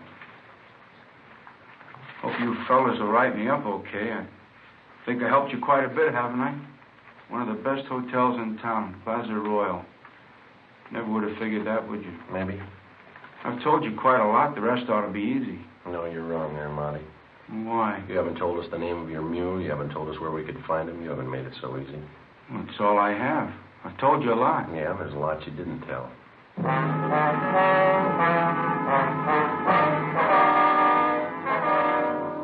We continued our interrogation of Monty Wilkins. He refused to divulge any further information. What he had told us, together with information already compiled, seemed to check out. For the past 7 months, we'd been trying to localize the operations of what had come to be regarded as a well-running distribution center for high-grade heroin. We knew of the existence of this distribution point through the various users that had been picked up almost daily. These users would have in their possession quantities of high-grade narcotics. Unlike the cheaper, lower-grade quality common in the southwest part of the country, this type of heroin was more common to the eastern section of the United States. We had believed the local distribution point to be somewhere in our metropolitan downtown area. The information gained from Monty Wilkins had strengthened this theory. 10:25 a.m. We met with Francis Kearney, captain of the Narcotics Division. Plaza Royal Hotel, what do you think? Well, we've figured what we were looking for could be in that area, but we've never put our finger on that hotel. How do you figure on working it? Well, driving back from the jail, Ben and I were just kicking it around. Skipper, what do you think about putting a man in that hotel? Anything's a great deal better than we're doing now, but I don't know. Oh, I'd like to give it a try. I sure like a crack at it, Skipper. You know how I feel about these kind of assignments. One man working inside, one outside. Brings the element of danger up kind of high. Well, we know it's not going to be easy, but it looks like a good bet. Sometimes these things are, sometimes they're not. You know what kind of a bunch they got to be. Been running their racket just about as smooth as it can be run. You know the kind of a risk a man would have to take if he tried to make contact with any of them. Well, we think it's about the quickest way to get to them. Well, maybe it might be worth it.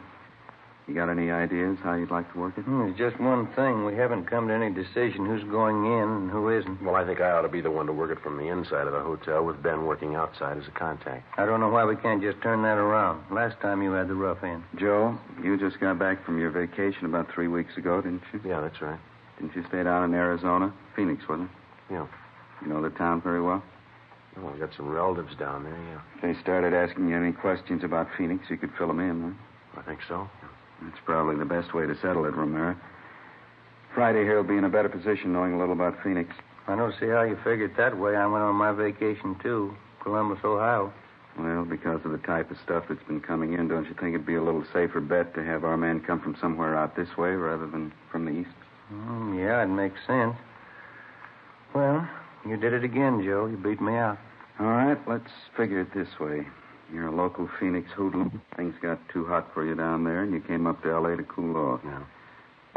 How about Joe Edwards? How's that sound? That sounds right to me. We'll get all the necessary cards, identification papers, and a few letters to carry around with you, all under the name Joe Edwards. All right. I think the best way to work it is for you to hop right down to Phoenix. When you get in town, check with Roberts. He's in narcotics down there. Yeah, I know him. Have Roberts fill you in on what's been going on down there. Any of their current characters they've handled recently. Any that have been known to pass through, so you can talk about it freely. Yeah, I understand. Joe, when you check into the hotel down there, why don't you wire ahead up here to the Plaza Royal for reservation? Might be a good cover. Yeah. A good thought. That's the way to handle it. You two have worked these things before. You know what to do. All the necessary precautions. Well, how long do you figure out to lay over in Phoenix? A couple days, maybe. Think that's long enough for you to get filled in, what you'll need? Oh, yeah, that's fine. Well, I'll go home and get packed. I'll start on it first thing in the morning, huh? All right. Romero will stand by at all times, day and night, while you're on this thing. You know enough to call if things get tight. Sure. As soon as you get in from Phoenix and get located at the Plaza Royal, get in touch so we'll know which way to move. Right. Anything else? Well, we want to break this thing, but we don't want to do it at the risk of a life. So if it starts getting warm, check out. Okay. I still don't like sending anybody on something like this, but it's got to be done. We don't know enough about it. We don't know how many are in the gang. We don't know what kind of a bunch they are, so be careful. I will. If you're not and I hear about it, this will be your last assignment like this. Yeah. If I don't hear about it, well, you figure it. Yeah, either way, I lose.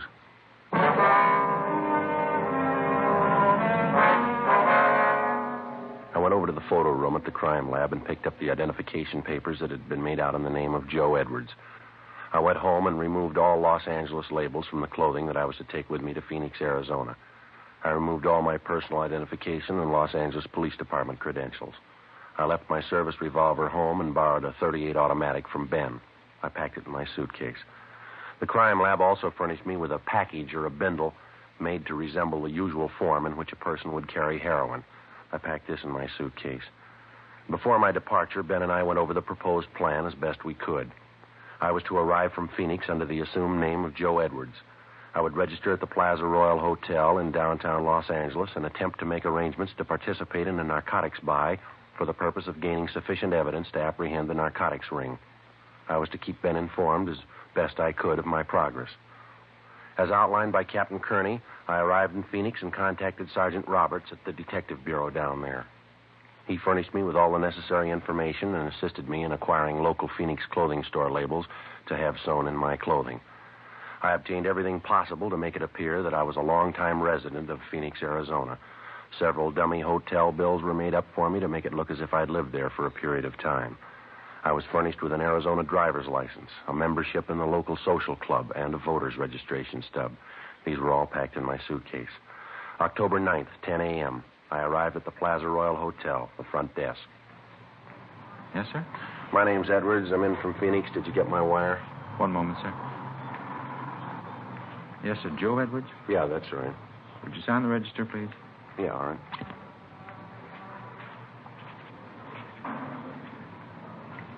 Thank you. What? Yes, sir. Would you show this gentleman to room 211, please? Yes, sir. This way, please. All right, thank you. Go ahead, sir. Thank you.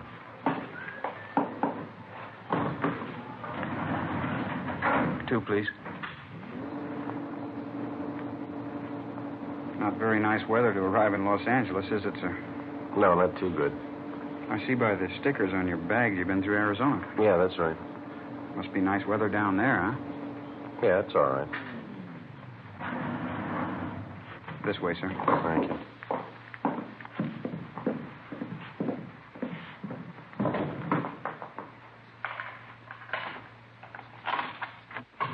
Let me open a window for you, sir. A little fresh air in here. All right. Okay. Thanks. Here you go. Thank you very much, sir. Help you with your bags? Yeah, all right. Oh, I'm sorry, sir. Something dropped out on the floor here. You better let me have that. Sorry. Very sorry that happened. That's all right.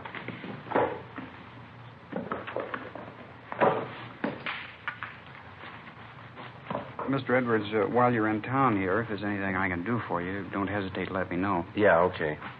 I couldn't help but notice that little package there that I dropped. Yeah. Well, like I say, I know my way around here in this town. If you need anything, anything at all, sir. I'll tell you what. Now, here's $5.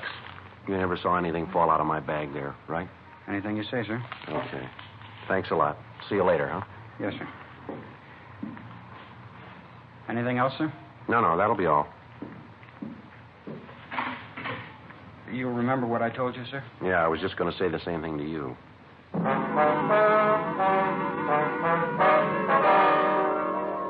I couldn't be sure, but it looked like I'd been lucky right from the start. The bellboy at the Plaza Royal Hotel. I didn't know if I could consider this an opening contact or not, but he seemed to show more than a passing interest in the bundle of narcotics that he had seen fall from my suitcase. I didn't feel it was the right time to press the issue any further with the bellhop, but I figured I'd wait and leave the next move up to whoever he might have been working for. During the next 3 days, nothing happened. I tried, without appearing to be too bold, to arouse some interest, but without success.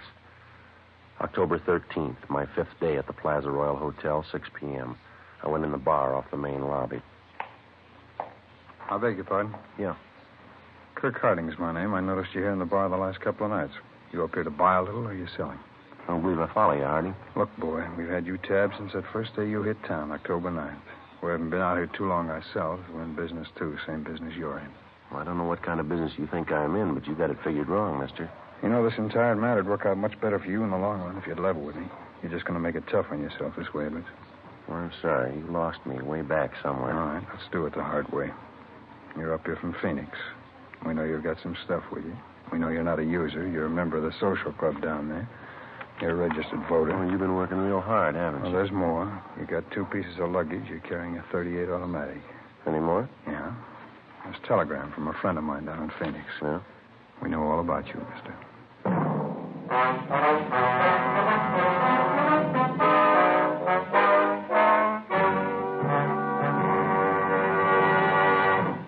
You are listening to Dragnet, authentic cases from official police files. Now, let's look at our Fatima files. Listed under L. Lovett. Vice Admiral Leland P. Lovett, United States Navy, retired.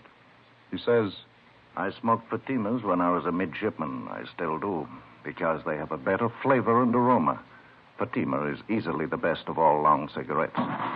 Friends, more smokers now insist on king-size Fatimas than ever before.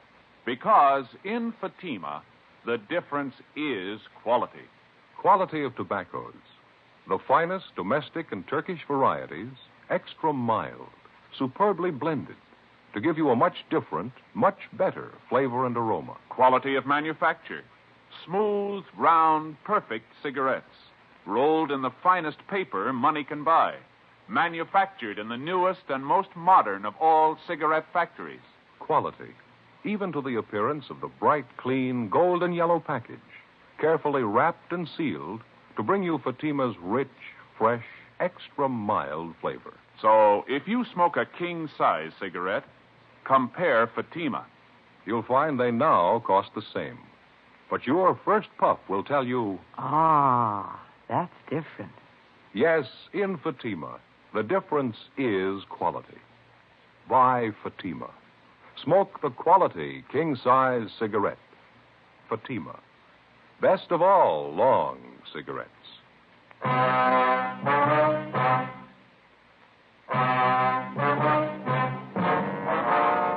It was a tight moment as Kirk Harding fingered the telegram in the bar of the Plaza Royal Hotel. I'd spent many hours in consultation with Sergeant Roberts in Phoenix, Arizona, before undertaking this assignment. I felt sure that we hadn't overlooked anything that might lead to my true identity. Kirk Harding read the wire to me. It was from a man by the name of George Ferguson. He'd done some legwork for Harding and had not been able to furnish him with anything other than what had been found out in going over my room. I knew I'd found the contact that I was looking for. I told him that I was in the business of buying narcotics, that I was in Los Angeles for the purpose of making a prearranged narcotics buy with agents dealing in Mexican stuff. Harding immediately gave me a strong sales pitch, saying that he could furnish me with high-grade heroin fresh from the European market in quantity. At the end of the first week, I was introduced to Kirk Harding's two associates, another man called Smith, full name Horace L. Smith, and a woman by the name of Lucille Cosgrove. Ben had been unable to find records on any of the three. For the next 3 weeks, we became more friendly. We went places together, spent a great deal of time together. Monday, November 15th. Well, we've had a lot of fun the last few weeks, haven't we? Yeah, there's no doubt about that, but I got to be getting back to Phoenix. Well, now, don't get eager, Joe. You know how cagey you were. You made us wait. Preliminaries are over. This is the big buy for you or anybody else. Yeah, I know all that, but when? Just be patient. You'll have something to really set yourself up with down there. Okay. Oh, excuse me, Joe. Yeah, go ahead. Oh, hi, Lucille. Hi. Nice Hello, Jeff. Hi, Lucille. What's the matter, Smith? Don't you feel good? I don't know. It's hotel food, I guess. I think I got an ulcer. My stomach's sore all the time. Oh, that's too bad. I don't know what it could be. Baking soda don't do any good anymore. How about a drink? Joe? Yeah, fine with me. Lucille, you want to get some ice out of the kitchen, please? Sure. Skip me. Smith, you ought to go see a doctor. You don't know for sure what's wrong with you. You might make it worse. If I don't know what it is, how could a doctor? I don't know. It works for everybody else. Might for you. Hey, I can't get this ice tray out. Joe, would you give me a hand, please? Yeah, sure. Okay, which one here? I got the ice. Keep working on that other tray there. It's something to tell you. Okay. Listen, Joe, the big buys tonight. You sure? Yeah. How about it, you two? You need any help? No, that's all right, Kirk. It's come along fine. Joe, as soon as you show your money tonight, they're going to kill you. How do you know? Look, we don't have time to go into it. I know. You won't have a chance. They're going to kill you. What are you doing? Waiting for him to freeze? Come on, how about the ice cream? All right here, Kirk. I'm sorry. Let's go. Yeah. Okay, what do you want? Lucille? Joe? Coke high's all right. Joe? I'll make mine bourbon, a little water. All right. Smith, you sure you don't want one? No, can't do it. Joe, before I mix them, I got something for you. Yeah? Smith tells me tonight's the night. Well, that's good, but why didn't you tell me a little ahead of time? I got a date for tonight. Well, I think you better break that one and keep this one, don't you? Well, yeah, I do, but just wish you'd have told me a little sooner. There's the phone. You can take care of it. Is it all right with you? You know as much about this business as we do. Go ahead and use it as long as we can hear you. Okay, fine. Just take a minute. Want to sit here, Joe? Oh, thanks, Smith. Yeah. Say, I wonder if you get my drink for me over there? Sure. She's probably going to be upset. I may need it, huh?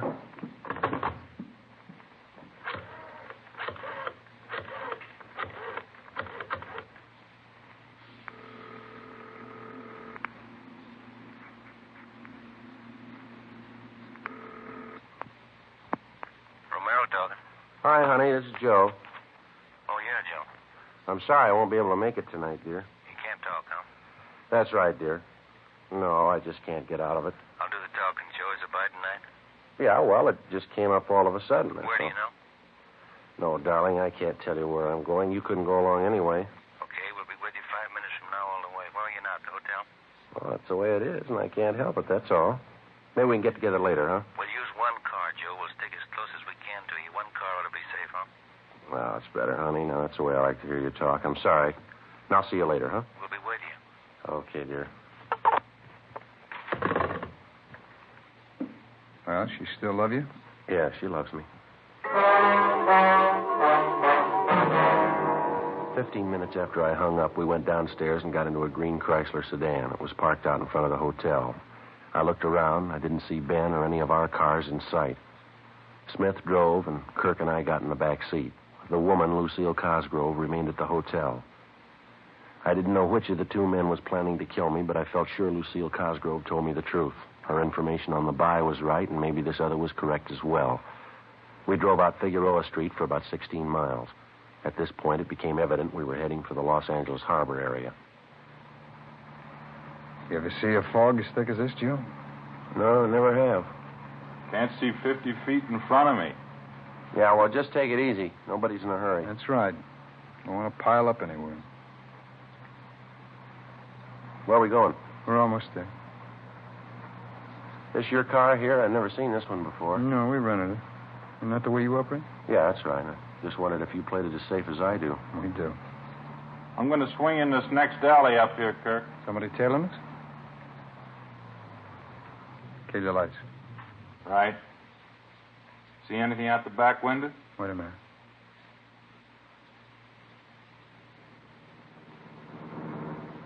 How'd they go? How'd it look?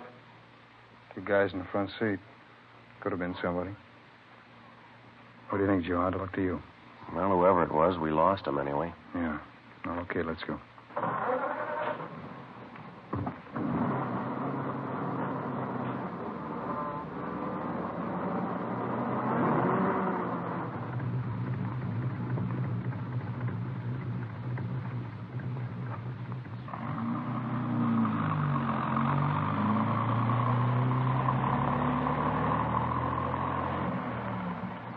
that? Clear spot here in the fog. Don't see a soul anywhere. No, it's fine. We almost there now? Yeah, just around the corner. This is a break, isn't it? Fog's clear right in here. All socked in back up there. Well, we're as safe as you'd want to be, huh? Yeah, that's right. This is it. Over by the storage building? Yeah, that's right. Come on, let's go.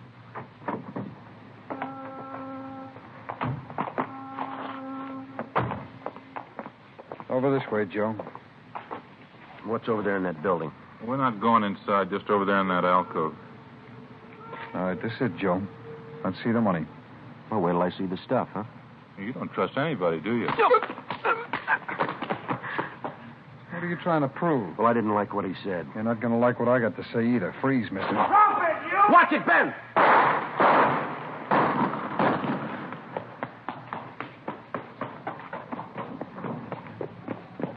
He ducked in this alcove. Oh, take care of that one there. All right, easy, huh? Yeah, you see him? No, it's too dark. There he is. That's enough! I'm coming on. All right, throw your gun out ahead of you. He's not going to throw that gun out, Joe. Watch it.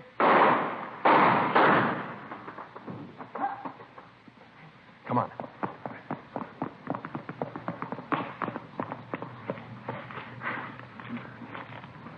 There's his gun. Yeah, I got it. You want to shake him down? Yeah. Come on. Yeah. On your feet. Where'd you get hit?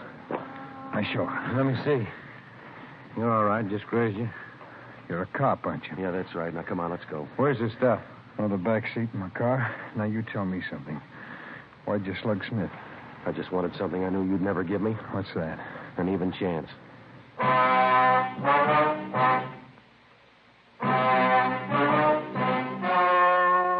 The story you have just heard was true. Only the names were changed to protect the innocent. On January 4th, trial was held in Superior Court, Department 81, City and County of Los Angeles, State of California. In a moment, the results of that trial. And now, here is our star, Jack Webb. Thank you. Friends, let's compare Fatima with any other long cigarette. Now, Fatimas are the same length, 85 millimeters. Fatima has the same circumference, 1 1/64 inches around. And Fatima filters the smoke exactly the same long distance as other king-size cigarettes. But in Fatima, the difference is quality. You get extra mildness, a different, much better flavor and aroma. That's right. Fatima gives you all the advantages of extra length plus Fatima quality, which no other king-size cigarette has. Tomorrow, buy Fatima.